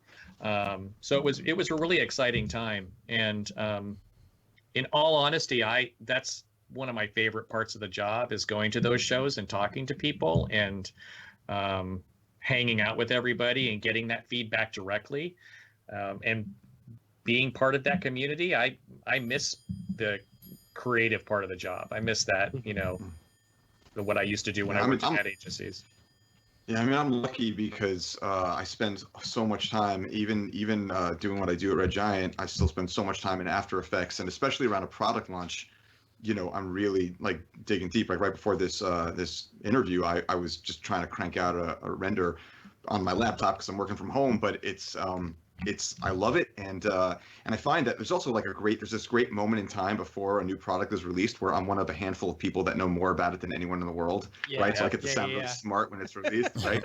But I'm also using it, and the great thing is as we're testing it, we're trying to just create marketing materials, like the most mundane thing, we're just trying to make it so we can sell it. But as we're making stuff, we discover either bugs or more likely things are like, oh, wouldn't it be cool if it could? And then we go back to the product team, and if there's enough time between now and launch, they'll add something or they'll change something just so that we can have this product that really will fit an actual workful. Yeah. And don't get me wrong, because from the start, a guy like Stu, who's overseeing a lot of that stuff, Stu Maschewitz, who's worked at ILM and like Paul said, and the Orphanage, and I'm even there at the first pitch for the product. They're talking to the marketing team and saying, what do you think of this? What would it need? And so we get to have input at the beginning and at the end, and that's a big part of what makes those products as good as they are. Yeah. I mean, that and really good engineers and product managers, but I just mean we get to actually real users. Even our head of our product manager, she was a really high-end visual effects artist. So she really understands this stuff. And our product manager for Magic Bullet now, he's somebody who actually used it on jobs when he was doing creative work. So so many of us are people who are creative who have used this stuff and then translate that into the creation of the product itself. And I think that's what makes the difference with our companies is from other companies, is that we did all come from creative backgrounds, and we do have a passion for the artistic part of it. One of the interesting things about us merging together is you've got Arn and I both came in as basically the guys who are heading up marketing. And so the question, with us was, hey, how are we going to split this up? Neither one of us wanted to be over the other one. We were kind of like, hey, I respect you. Hey, I respect you. Okay, so let's talk about how we can merge what we do. And one of the things that I said to Aaron was I was really jealous of the fact that he gets to be, part of, Red Giant Films. He gets that time to do that creative stuff. And one of the things I said to him, I see his big thing with me is I work too much. You work too much. You've got too much focus on this crap. And I said to him, okay, well, my goal would be in a couple of years, I would love to be able to be more involved on the creative part of it again, be digging in and making content and be part of the process. And so that's one of my personal goals, is to get more involved in that. Fingers crossed. Yeah, That's I'm working on an it. interesting commute for the two of you as well. How often are you going back and forth? Right now, not at all. Well, before that. I've actually been making some pilgrimages to New York more often. I really, my daughter's out there. Obviously, I love to, so it's fun to go out and see her. And also, every time I go out, I try to make some time and sit down, or Aaron can sit down. But I actually love going out to New York. So once this all goes, gets calmed down, I definitely will be probably making my pilgrim out there a couple of times, or at least 2 or 3 times a year, probably. And is the Red Giant headquarters? Is that in? That's not in New York, right? No, I'm the only one in New York. Red Giant's headquarters are in Portland, Oregon. That's Oregon. Right. Yeah. Okay, That's what I thought. That's awesome. Yeah. That's awesome. That's a great office there too. Doing our job to keep things weird. That's what we do. Great place to have a camp. Yeah. Yeah. Yeah. Of course, I'm sure I know the answer to this, but again, in the chat, the infamous tweet now from Dave about you've asked, you've been heard. You have been heard. Yeah. Yeah, Monday morning. Yeah. Next Monday. Sweet. Next Monday at 8:30. Sweet. Yeah. Yeah. You've been heard. Yes. Yes. Let's. I've got a couple links here, and then I want to go to the Mograph recommend segment, because we want to hear about some of your influences in some other areas as well. Just real quick, I'll go through the links if you know, and I'm trying to pronounce this last name correctly. Simon Stollenhag or Hog, I'm not sure. Hag. It's Tales from the Loop. If you've seen the artwork, it's this I don't know what you would call it. Not necessarily dystopian, maybe kind of dystopian robotic future where I think the one that comes to mind for me most famously is the one where there's kind of a robot in a field and there's a kid kind of controlling it or something. I could probably bring it up and show it, but we've talked about this art on the show before. But there is a series now coming out on Amazon. Yeah, no, I watched the first episode last night. Really? How is it? It's out. Yeah. It's like I liked it. It's a very cerebral science fiction. The one thing about it is I feel like over the hour they probably could have told that story in 15 minutes. I kind of want to see how it ties in with the rest of the stories before I make any judgments, because I haven't read any of the work. But I kind of wanted to give it a try. Like I'm very much a person who loves like very slow cerebral stuff, but this felt, even for me, a little so visually beautiful. Like really, like I almost felt like I was watching a visual effects artist do like some really awesome tests on Vimeo, like with a moody Vimeo kind of thing, where like instead of like it's like people in the field and like it's just a very different kind of thing than like you're used to going to the movies. And it's good because that stuff doesn't have a place in theaters anymore, right? And somebody has to do it, so you get a really good chance to feel something that's a lot more moody and a lot more ambient and not as like in your face explosions or anything like that. Just really cool stuff. So what is that again? What was that again? Tales from the Loop. Tales from the Loop. So if you go into it with just knowing that like this is kind of a long form thing, then it's probably right. Probably okay. fine. Yeah, and I tend to like those things over time. Like I just I didn't know what to expect. I had heard nothing about it. It just popped up last night when I was on Amazon Prime Video, and I was like, all right, let's click on that. So I had no idea what I was expecting. Cool. I saw something on Reddit or something about this. It looks really cool. Yeah, I think that's one of them that I'm gonna check out. Does it have like a Black Mirror feel to it, or? It didn't feel dystopian. It feels weird, which is good. I didn't love Black Mirror. I made the mistake of watching the very first episode while eating Oh, that dinner. one. Oh, Yeah, yeah. that Yeah. one's rough to It's get rough. through. Yeah. But then, Yeah. I know. That was I've watched a few painful. others since, but this is less like parody and like dark thing. It's more of like, it's just like this sort of, again, I can't really tell you. I've only watched the first episode, but it's it centers around this place in a town in Ohio where they have a company that's sort of like an experimental physics lab, and all sorts of weird stuff can happen, and you don't really know what's going on yet. I think that first episode, just a little bit of the bigger picture was revealed, so I feel like that's a good one. If you watch the show Dark, any of you guys seen that on? It's a German show on Netflix. That is an amazing, moody show that you cannot take your eyes off, because if you do, you miss so much. Like it's just you have to put down any other outside stimuli, just watch it, and it's amazing. It's a great show. It's dubbed in English, so you can watch it without having to worry about that, not trying to keep up with subtitles. But it's a really good show to watch, and it's very different than anything I've seen anywhere. Cool. We're gonna circle back around to the shows, because I think this is gonna be a good topic in a minute. The other ones I had on the list real quick are just, I wanted to mention that Aaron Sorensen did an update on his VFX crash course. If you haven't checked that out, definitely go check that out. I think after he released that, J.J. Abrams hit him up and met with him in person or something. He posted photos. I think he and was stuff. doing work for him.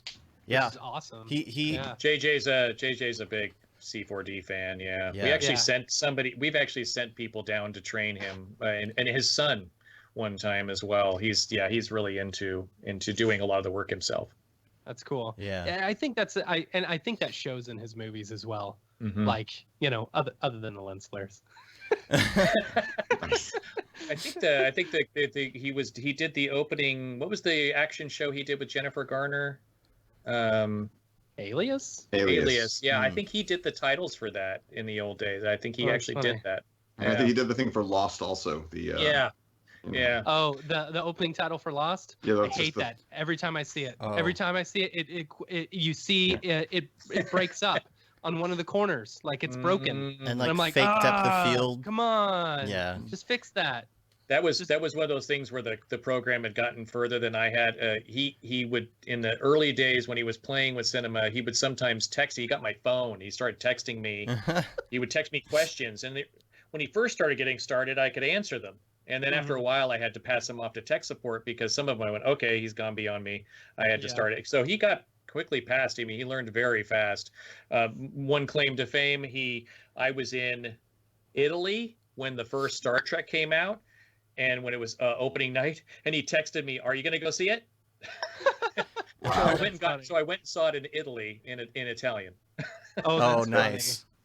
That is a real grassroots campaign to get people to go see the movie. He's just Exactly, yeah, texting anybody who really. likes Star Trek. He So, needed to do that, yeah. Yeah, he was a big Red Giant user too, and I remember I heard that we got a call tech support where he couldn't find his license of Shopcode Shine, and he was the intern was freaking out because they needed it for whatever he was. So yeah, because he used to do this stuff himself, so that's pretty cool. His assistant, every time a new version would come out, his personal assistant would contact me to get we get an upgraded license, and I knew he was working on the new Star Wars, so I jokingly said, "Okay, I'll send you the license, but he's going to have to. I want to be Princess Leia's sex slave in the new Star Wars, or something like that." And I got a not very amused, ha ha ha. Are you sending the license? And so I sent the license, but then a week later, I got a package from Bad Robot. And I went, wow, this is so cool. And I popped open the box, and the first thing I saw was a leather strap. And I have to say, for about 2 seconds, I thought, oh my God, it's my bikini. And I started pulling it out, and he had actually given me or sent it was a really cool Bad Robot little leather carrying case and a bottle of wine in it. That's so nice. that's really nice, yeah. I thought it was gonna have a note that you are the sex slave, but it's not for her. It's for it's what's his name, For Jabba. Yeah. Jabba. Oh, Yeah. yeah. Yeah, of course. Oh, I Yeah. thought you were gonna say Damon Lindelof or something like that. They I don't know. I was like waiting for the other half of that. They could always put Um, you in there like digitally. I mean, they change it up Yeah. all the time. You know, they could just Yeah, right. Oh, revise I it. actually have. He sent me a DVD or a CD of his first animation of the Bad Robot logo character in Mhm. 3D. It was his first test of Cinema 4. I've got that someplace. Do you know got what I mine. love? I love like seeing fractal noise, just standard After Effects fractal noise in the background of that Bad Robot thing. It's like the most basic effect. I Oh, love yeah. that it's been there for years. Like it's just, oh, it's That's perfect. funny. It's awesome. Other things that I have on the list, real quick. There is a new app which I have not had a chance to try yet. I'm getting the new iPad sometime this week, and got my. It's kind of a tease because they already sent me the pencil, and I'm like, oh, I have no iPad to use this with, and I want to get more into trying some like maybe 2D animation, some more pencil sketches and stuff. And there is a new animation tool for 2D for the iPad. It's called Callipeg. That's Callipeg. So that's something With a interesting to C? check out. Yeah, Callipeg. Or So 2D animation app for iPad. I'll try that out and report back and see how that goes. do you really see yourself doing like animation work on an iPad professionally, or is it just more of like you want to just kind of test it and see? It's one of those things where like I've been doing more Procreate, which is fun. And I really enjoy if I'm doing something very complicated, I guess, in Cinema 4D. I like to start by sketching some things out and getting some ideas in Procreate. I think if I'm using the animation, it'll be more for like animatics, if that makes sense. Like animatics in 2D that I then take into After Effects, I chop it up, I maybe put audio on, figure out the timing, and then I bring it all, in the timing all into Cinema and start building. That's generally my workflow, and I think it's one of those things where we're going to see the progression of animation on the iPad get better and better over the years. So it's like this is kind of the groundwork right now. I've seen the integration with Procreate Yeah. just like explode over the past year or so. Like it's amazing how many people are actually using Procreate in a professional environment now. Yeah, but it's still like a lot of it's like onion skinning, things like that. And I still feel like everybody does their finishing on the computer for the most part, on the desktop. Yeah. But it's getting back to the basics of your hand to the paper, with the Apple Pencil. That's the feeling that I enjoy, where I can just relax, sit in the chair and just sketch, and especially right now, it's kind of a good escape. And It looks really cool. Yeah, Looks really cool. Procreate is for me, it's helping me kind of go back to like artistic roots, and learn about brushes and color and things like that. And even like last week, I got into Substance Painter a little bit, taking some stuff from Cinema, going into Substance Painter, fooling around with it, bringing it back in, rendering it, things like that. And even when it comes to brushes and things like that, I feel like I'm getting a better understanding of some of that, because I'm more of a technical animator, technical 3D person, so it's helping me on that side. I think everybody has their balance of tech and artistic side when they're doing this thing, and some are more heavy in one way than another, and I feel like that helps me because I'm more of a techie person to understand the art. I can totally take somebody's concept and technically make it happen, but if you give me a blank slate, it's tough. Yeah. So lastly on the list, this morning, was it Billy who posted the select polygons? Yeah. So it's something that like I have been requesting for a while, and I don't even know, like it's apparently in this new version, or in the current version of Cinema, and I don't know how long it's actually been in there. It's like, have you ever asked for something for so long and then you realize it's actually been in there for like 3 or 4 different releases? We get requests from customers for stuff all the time. They just don't even know what's in the software that they have. It happens all, from Yeah. Oh, that happens all the time. Yeah. I find it a few times in our request line on our Slack where someone will request something and then someone will answer it with like, "Oh, don't you mean like this?" Yeah. You know. But there's it's the select polygons using the the select brush. Mm-hmm. So the select brush, like I always wanted to be able to select every other polygon in a loop, and so apparently with the select brush and with like a few different specific options, you can actually do that. It's very cool. We've actually had cases where we asked for something, something came up, and a developer would say, "Yeah, it's in there." We go, "Really? We can't find it," and then lo and behold, it's in there, but it was kind of hidden or something like that. Mhm. But it's not untypical to go to a studio and the first 5 questions be or the first answer to the first 5 questions is that's here. And show them exactly where it is. I know Simon from Red Giant told me the same thing about when he goes to studios sometimes, that he'll say, same thing for us. The first 5 questions we have the answers to right now. So Mm-hmm. I feel like I almost like want to like mess with people when they ask for that and say like from Twitter, like, I'm downloading it to your license right now. Check it. It's there.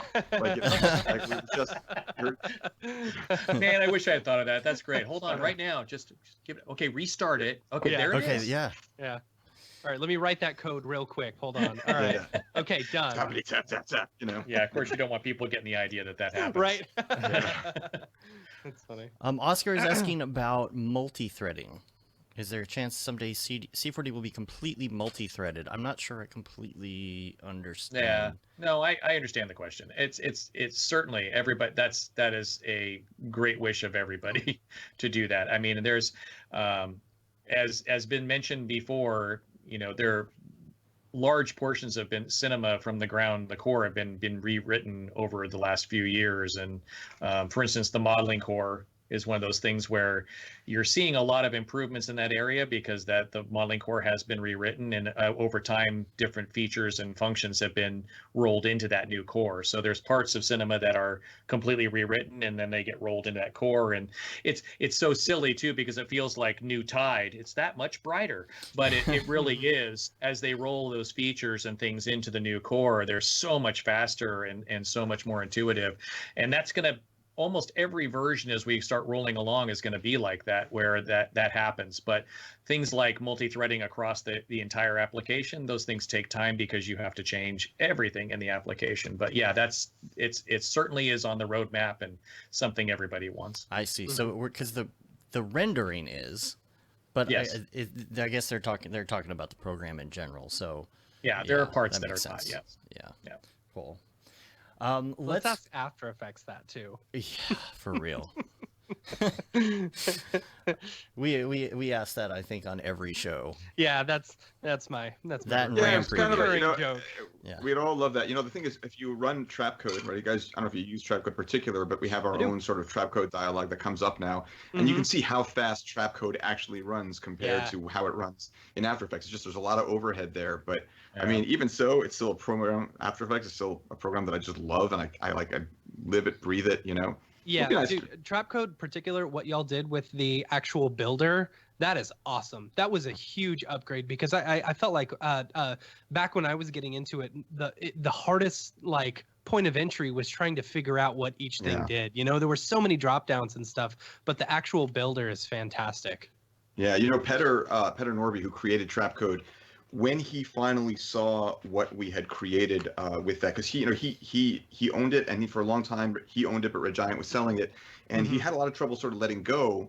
But at the same time, he wasn't doing a lot of development. He had a lot of other projects going on. But the moment he saw what we did with Trapcode and how we made it so much more accessible that way, he was like, okay, I'm ready to let go now. Like, I see you guys really understand it. You understand the customers and what we're trying to do, and I don't have to stand over that anymore. So that was a big deal. Yeah. That's cool. Well, before we take off, we want to go to the Mograph recommend section and ask both of you some of your favorites in some different areas. This is always interesting. I did put out that survey a while back, and I was asking people who listen to the show, do you like these segments? Do you not like these segments? Of course, nobody liked People's People, and it made me sad. But and we'll still do those every once in a while. But The thing I was very surprised at the overwhelming response in Mograph recommends, because you learn about the people who are on the show and their influences when it comes to what they do. So we're gonna go down this list. The first one we're gonna ask is and this can be all time or currently, is your favorite movie? Oh God. For me, it's The Princess Bride, hands down. Nice. Okay.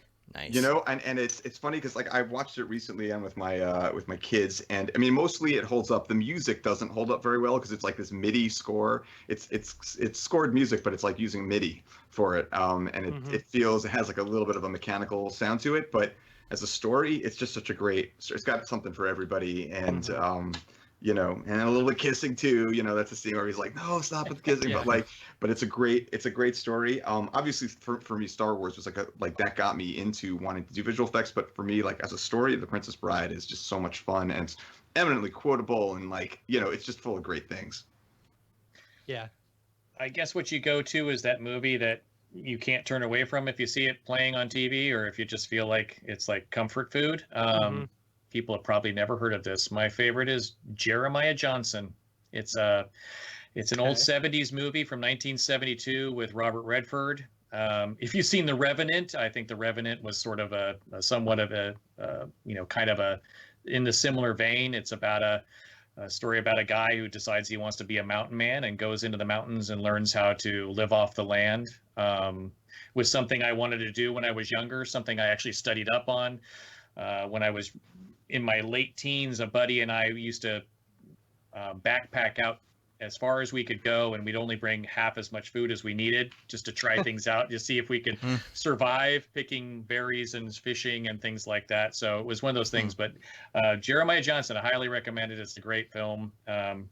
Just a nice little story. Anyway. All right. The next one is music. Favorite music? I can go with They Might Be Giants, hands down. All right. Favorite band. All right. And I got to actually, it was really a great year. A year and a half ago, I helped them out on a couple of music videos, and then Cool. I had tickets to I was just answering their questions. Like they had a guy who didn't know how to do a lot of different things, and so I was just responding via email, and I messaged them to say that I was coming to a concert, already bought tickets, and I got to actually hang out with them for several hours. They were awesome. I've was seen just them like in that. concert. They were Yeah. fantastic. It's a fun concert Yeah. to go to. And so little of my work impresses my wife. That was one of the few times she's been impressed by like what I. Don't I know that? You use that line too often, Aaron. She's impressed. I don't think so, but I appreciate it. You just keep telling her I do good work, then. Yeah. They have a I'm children's an album. old- Oh, sorry. Yeah, they No, go ahead. have a children's album, right?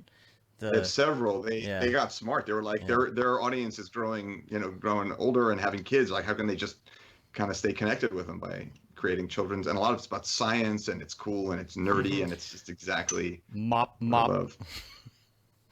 Yeah. You heard that one? No, about the mop, and then Yeah. they did the Mickey Mouse Clubhouse intro too, right? Yes, Did they The really? hot do dog that. song. Yep. Really? Yeah. Yeah, they actually were supposed to write the music for. Oh man, what was that? The movie where she goes into a mirror. It's like it's animated. It's like with like a model, like stop motion, and I just Coraline. They were music for it, and there's actually just one scene where they kept it, and just for a moment where the dad is playing piano, but they scrapped the entire album. They just didn't make it get done because they decided to not make it a musical. So they had given like a proposal Another with all one. these different songs. Yeah. I'm an old school guy. I'm probably dating myself, but the sheer library of music you can pull from the Beatles, from beginning to end. I mean, there's so much music you can pull from. But I think the one band I think I've seen in concert more than any other band is Styx. They still tour. They still sound the same. They still are singing all the harmonies, and the music is incredible. They're still fun to go see at the night. And another little side tidbit, I still sing backup in a band locally, and we do tour. Actually, it's gotten more like 3 or 4 gigs a year now. My buddy started a band a long time ago, and we still actually 3 or 4 times a year go out and play. It's a lot of fun. You got albums on Spotify? No, we're actually, it's just a cover band. It's called Laurel Canyon. We do it's all music inspired by the bands that lived in Laurel Canyon, Southern California. So Crosby, Stills, cool. Laura, Eagles, Linda Ronstadt, all that kind of basic 70s classic folk rock. A lot of fun. We've actually gotten some fun gigs. We typically open for the old guy bands, so old 60s, 70s bands. We get asked to open for them, so that's kind of fun. That's funny. All right, the next one on the list is favorite TV show right now. Oh man, That's a tough one. so many. Everybody's watching so much media right now, Yeah.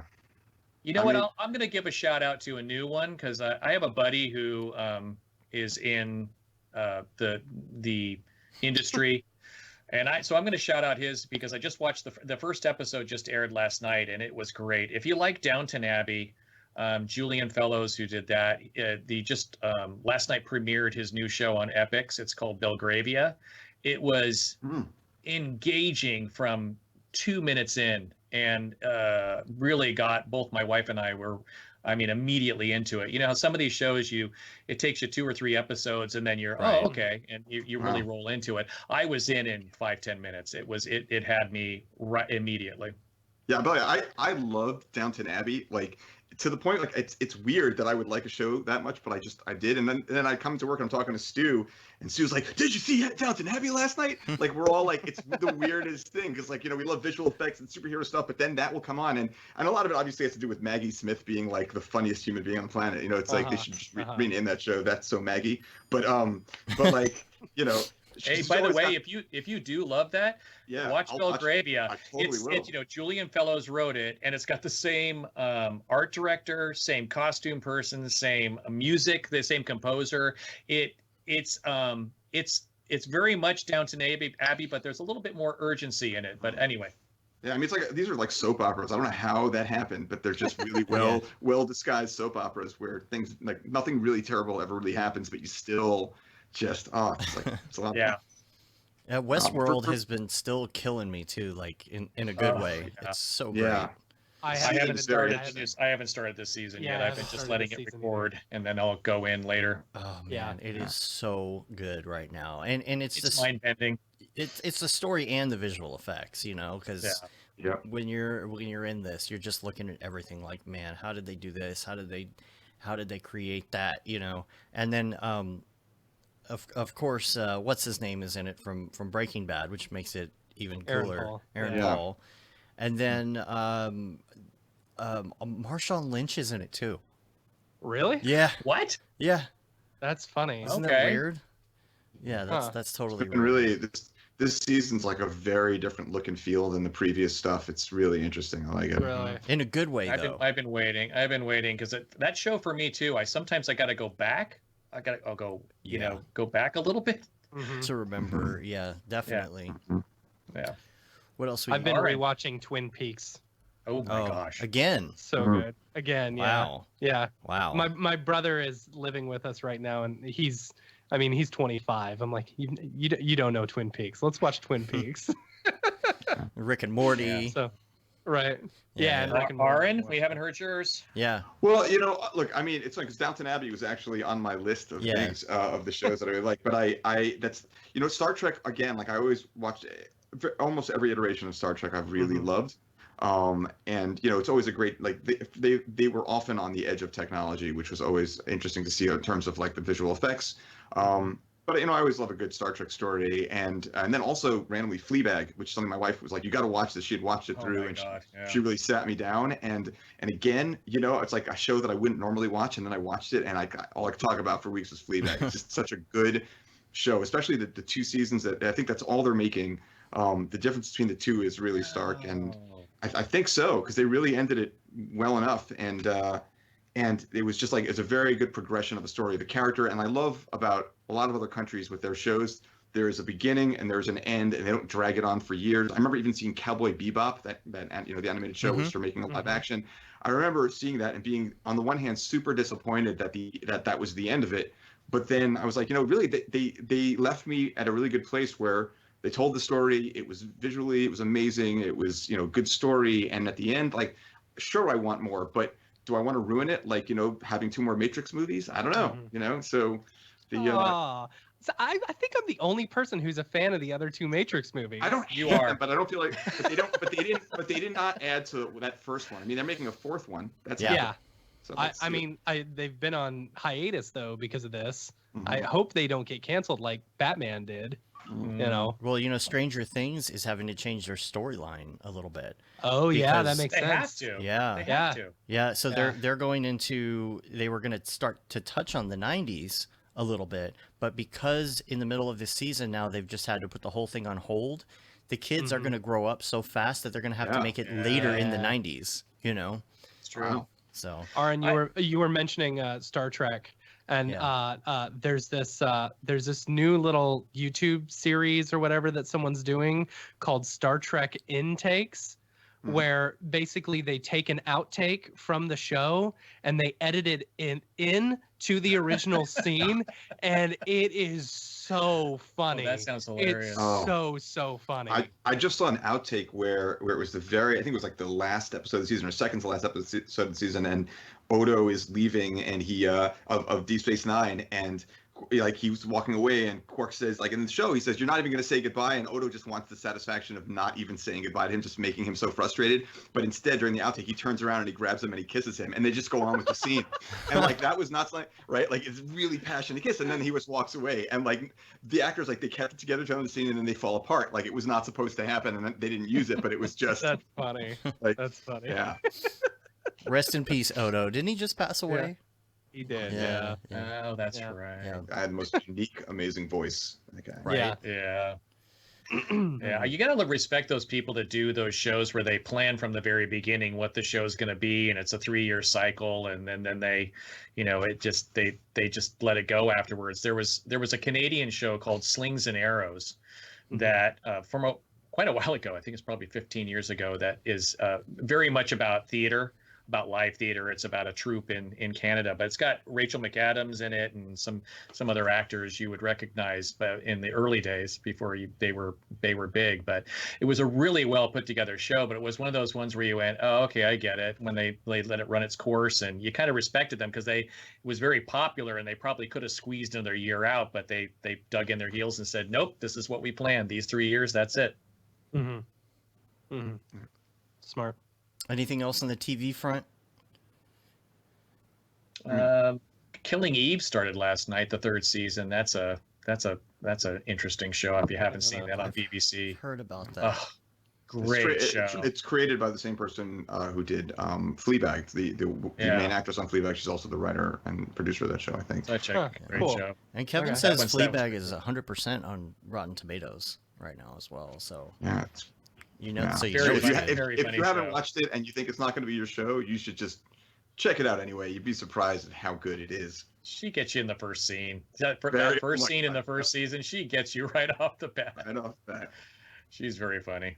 Like Yeah, the there's opposite of- just so much good TV right now. I mean, what a There blessing. There's just so much good TV. for now, For now. it's Until gonna start Yeah. dying out. Do anything. Yeah. Well, the Need beauty of it is animators. there's so much stuff we haven't seen, right? There's so many things we Yeah. haven't had the opportunity to watch. So now Yeah. True. it's going back to things people recommend. Yeah, my wife and I never watched Schitt's Creek. And Oh so my we gosh, yeah. it's Yeah. so good. never watched it. And so last It week is- we picked up, and it's one of those ones where they're so short and on Uh-huh. Netflix it just keeps rolling. So we found ourselves just going show after show after show. It was Did you very see the one where they've got to make Moira's enchiladas?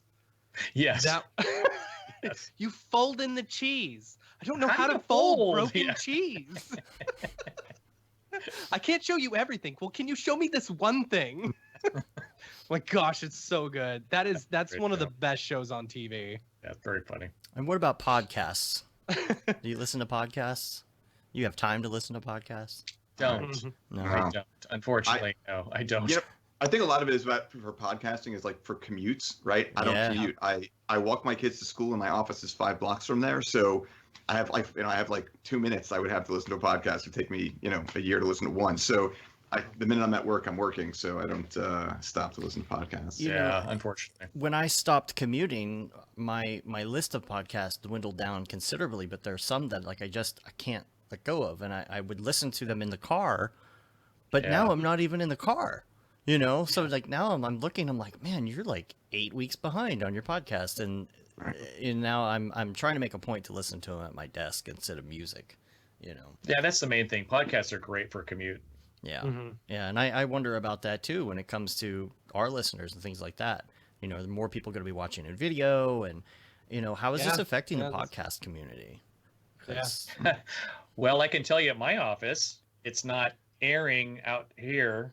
Yeah, right. I mean, it's good. I never have it playing on my computer. I hear it coming through Rick's through my window through Rick's office, and then Kevin watches it outside my door. So I kind of get it from both sides. That's it's very funny. Well, I know Kevin's watching right now. Yeah. Thank goodness. Got the Kevin commentary. It's great. He's hit me up on Facebook Messenger at the same time, sending me notes. That's awesome. And then this is going to be interesting. Favorite plugin? Well, for me, you know, obviously, like I loved the stuff from Red Giant, and that's not just because I worked there. I actually went to work at Red Giant because I loved their tools. And being involved in the process of making them, you just they become like your children, even if they're more like I'm like an uncle, you know. But outside of Red Giant stuff, Element 3D, I use it all the time, and Real Smart Motion Blur, which I really like too. Love RSMB. Yep. Man, that's a mainstay for years. Yeah. Aaron, what's your favorite? What's your go-to Red Giant tool? Oh man, it's a tough one because like I'm using so many. Obviously for keying, I just use a lot of Primat for keying. But Trapcode particular and Magic Looks are particular ones that I spend a lot of time with. I think Particular and Cinema 4D work really well together. Like if you're one of those people who don't know X particles or Houdini or anything like that, and you're wanting to add some particles into your scene, it is such an easy setup because I figured this out years and years ago. It's so simple because what you do is you just take a null in your 3D scene where you want your stuff to go, bring it in as 3D data, and connect that straight to Trapcode Particular. It's amazing.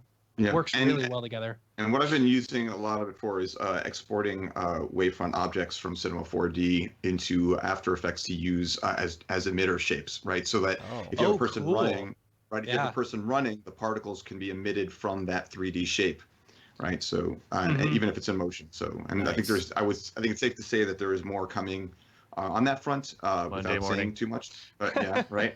But like Monday morning, that's an easy area for us to expand on for sure. You know, very cool. I'll just say Monday morning. Sweet. Just imagine April. It says Monday morning. Yeah. Yeah. So. Man, that's great. That's funny. What about you, Paul? You're not really like building 3D animations or anything that often. So, like, you know, when you're not running certain aspects of the company and being Mr. Worldwide and whatnot. I'm not Mr. Worldwide anymore. You're not? You're not Mr. Worldwide. What are you now? No. I am. Oh my God. Global head. I'm a global head now. We're both global heads. We had to figure out how to make us both, sound important. So we came up with. We both have global head of something, and so community. Community and customer and community outreach or something along those lines. I think community and customer experience, and I'm digital experience. That's it. Community and customer experience. That's me. That's right. Okay. I'll focus on more online stuff and online and the content. And Paul is eventually. I mean, right now we're still doing our things. We're still crossing over a lot. Right. Yeah. You'll always be Mr. Worldwide to me. Yeah. I love Andrew. Element 3D is fun to play with. It also gotta love him for introducing people to 3D, getting them that taste of 3D, and making it, hopefully making them want to go further, which is nice. You have to throw out. You guys already mentioned it, but X particles. I mean, if a customer says, what plugins do I have to get for cinema? I mean, X particles is one of those ones you really have to pick up. And we mentioned earlier about customers not knowing features are there. Rick's Art Smart plugin on Cineversity man. for bringing in Illustrator Yeah. files. Oh my gosh, I'm not kidding. We still walk into studios and they go, "I wish you guys had a better Illustrator import." And you go, Yeah. "You mean the thing that's been out there for 9 years?" Yeah. Rick's Art Smart plugin on Mm-hmm. is amazing. It's not, and it's not just Illustrator import. It's so much more than that. But it's the must-have plugin for cinema. Oh shoot, what was I gonna say? Something about Yeah. I've been asking Rick for years, like when is that just gonna be integrated? Yeah. You know? Me too. Are you gonna say Monday? That's one of those Monday things morning. that I just I think it's it's funny because I think he's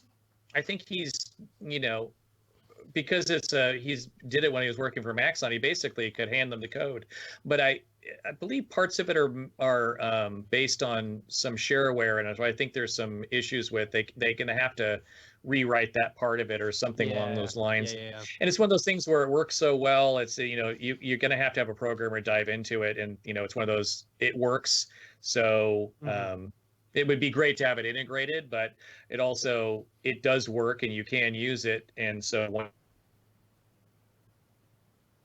Whoa. The reboot Paul. Like he's, there he freeze is. up. There he is. Yeah, No, you're okay. good. Froze for a You're second. good. That's okay. Yeah. Emily wants to show something off on the show real quick. She's His daughter. standing here. no. Here, Let me get my glasses. you're not on the screen yet. Oh, there you are. Oh, There you hello. are. She wants to show Hi, Emily. off what she's working on. I don't know if you can see this. Hold on. Oh, Is it Cinnamon 4D? nice. It's not Oh, Cinnamon look at 4D, but that. she made this in Procreate Great, dude. with the pencil, Nice. with the Apple That's Pencil very cool. on her iPad. I didn't even know. There you go. Good job.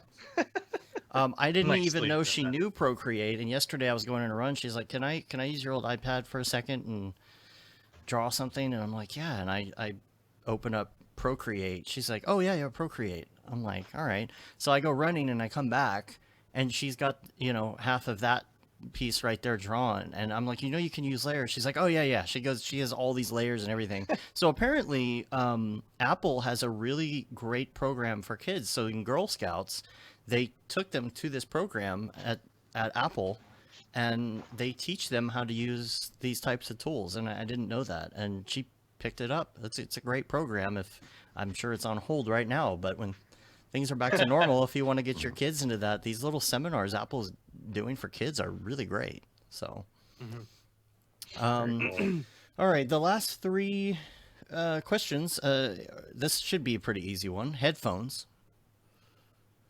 Yeah, that's Headphones. Headphones. Yeah. What do you Favorite like headphones? Do you in have any headphones? I'm using these. There's the Cinema Are they the 4D Maxon headphones. ones? Oh, yeah. Oh, The nice. Maxon ones. This is all I use. Nice. now for in the office. I usually use the Bose Quiet Comfort headphones, right? Mm-hmm. And then like on the go, I use the Jabra Elite, like the wireless headphones they're great outdoors, and Are they those? actually what I like.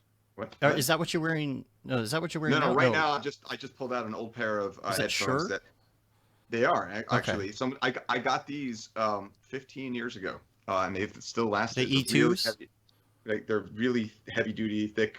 They're just not as the technology is not quite as up to Right. where what's wired and whatnot. But yeah, these I've had these for like almost 15 years, and they're great. The E2s, E3s, something like that. I They look like I it. don't remember, man. It's like I used to be into the whole in-ears thing. I had like the E5s or the equivalent, or whatever they were back in the day, and they sound really good, especially if you get the dual driver ones. But man, I'm all on board that Bose train, man. mhm, yeah. Okay, next is you can we've kind of changed this a little bit. So let's just say, what's your go-to app on your phone right now? Oh. Email. Is that what I- Email. It's like- The I don't know, muscle Slack, memory. Actually. I would say Slack? that Slack is actually it. Yeah. Slack is how we Yeah. do a lot of our communication to Red Giant. It's cut down on 90% of the emails, so it's been great. What is that, Slack? Slack. Okay. Yeah. Yeah. Yeah. It's also upped our GIF game by like Right. 90%. So Yeah. there's that sure. too.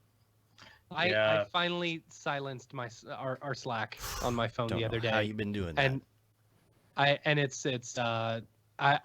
feel a lot less stressed but I feel way behind on the conversation. Like I noticed that like if I don't have that notification, I don't ever click on Slack, like instinctively. For certain conversations, I just set it to note to let me know if my name is specifically mentioned. Same Otherwise, here. and I tell the team that I work with, I'm like, if you don't mention my name and you want me to see something, there's a good chance I'm not going to see it.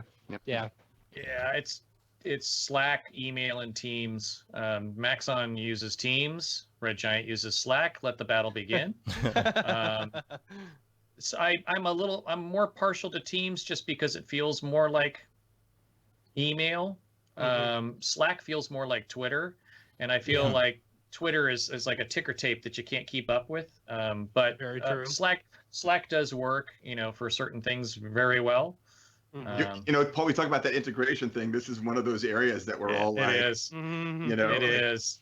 Yeah, it's so funny though. It's not a huge amount. There's a handful of people on the Red Giant side that really, love Slack, and there's the handful of people on the Maxon side that love Teams. And I'd be fine if they pick one or the other, but more partial to Teams at the moment. But I don't care. Cool. All right, now here's a tough one. Life hack. What is your favorite life hack? Life hack. I'm going to let you go first on that one. Learn to say no to things. Ooh, okay, that's good. I've done that with with my work and personal life. Like, it's just, you don't have to do everything. You don't have to, and spending time worrying about what. By the way, this has been awesome because being at home and not going out and doing anything, I don't have to worry that like other people are having more fun than me. That's true. We're all There's no FOMO anymore. Right, there really is not. And if anything, I've learned that the times that people try to do interesting things through Twitter and like whatever, like they're not all of it's hitting. I'm okay just sitting back and watching it, but yeah, like for me, just being able to say no to certain things and trying to find solutions to like skip like not have a meeting about something or a phone call if you can have that conversation quickly. I'm actually, the funny thing about it is for me, my door is always open. People want to come in and talk. I'm always there. I just prefer not to have constant stream of meetings. Just say no to that. But like, you need me, I'm here. So that's a big thing for me, is saying no. And it's just proven to be a really big part of work-life balance. I think I've heard this lecture before. Yeah, Paul, this was entirely aimed at you. It is. This is something he says to me on a weekly basis. No joke. And Paul's life hack is say yes all the time. Right. Unfortunately, it is. He and I actually had an exchange on an email. I wrote somebody wanted us to look at something they were doing, and I said, "Oh, it's always worth a conversation." And I think Aaron's email back was, "Paul, it's not always worth a conversation." I mean, but in fairness, like I may miss out on a few opportunities that way, but I do find that like I don't miss other opportunities, like with my family, right? Yeah, but do you see? This is why this is going to work really well, because there are certain things where I've kind of gone, well, this is the thing I like doing, and he's like, I don't like, and we have found that it actually works really well. I think the funniest one was when we were in Portland, and I'm, if you guys know me from trade shows, I'm a late night guy. I'll stay up until 2-3 in the morning. Yeah. Fine. Yes. And in Portland, Aaron goes, I don't know how you do that. I don't know how you do that. Yeah. You're here in the morning and you look fresh. I go, it's just, and practice. So some people we decided off of very little sleep. Yeah, I go, okay, well, I guess you can put late night parties on my job list. Yeah. And you have to do that. I think what I said to you was, I said, if I try to keep up with you guys, I'm going to die. Right. That was it. That is. And you said, okay, well, that falls to me then. I guess partying falls. I guess the late night parties falls to me. Okay. Whoops. That's funny. Yeah, I'm usually like that, but there's like a switch that changes when it's party mode, and all of a sudden we're at Chris Schmidt's house at 3 a.m. Playing Cards Against Humanity whiskey out of bowls. Oh my God, I forgot that one. Whiskey cereal bowls. And his brothers were dead asleep on the couch. Yeah. We kind of ruined that their is where I would be. Yeah, they left. They were not happy with us. No, they were gone. They went home. That's funny. Very true. So is that your life hack then? Just party? Yeah, I party guess I'm all gonna have night? to say. Well, no, just say yes. My life hack is say yes. That's funny. The yin and yang. And by the way, and ask people questions. That's the most. That's. I like that. Yeah. Mm-hmm. Yeah. By the way, I just want to say that the saying yes, like that makes saying no sound negative. And I talked to Stu about this last week. We said you're not saying no, you're saying yes to other things by saying no to these Yes. That's true. You're Right. saying yes to no. That's Yes. Well, saying- and actually, it's funny when you say that. I actually think, wow, saying yes all the time, that's not very smart. no, I'll leave it to the audience to tell you, man. I'm just sitting back here. Suddenly I get all these emails. Hey, can I have a free copy of software? Yeah, right. To keep it positive, you just say absolutely not. Absolutely, yes, I will not be doing it. Right. I will Right. definitely think about maybe not doing I will that. definitely not say yes. I'm thrilled to say no to that. Yeah. Yeah, that was good. That was good. All right. Well, I think that pretty much wraps it up. We're gonna get out of here. First of all, where can people find both of you online? I'm going to push C4D Live because next Monday through Thursday, we're doing our regular NAB streaming. That kicks off with Dave again, c4dlive.com. And I forgot to mention there are prizes. Make sure you click on the button to enter the raffle. Dell gave us a laptop. We've got 3 NVIDIA cards, Boris, Tool Farm. There's a bunch of stuff we're giving away. So make sure you get your raffle on there. And but C4D Live next week should be a blast. The boys will be there as well. Mm-hmm. We will.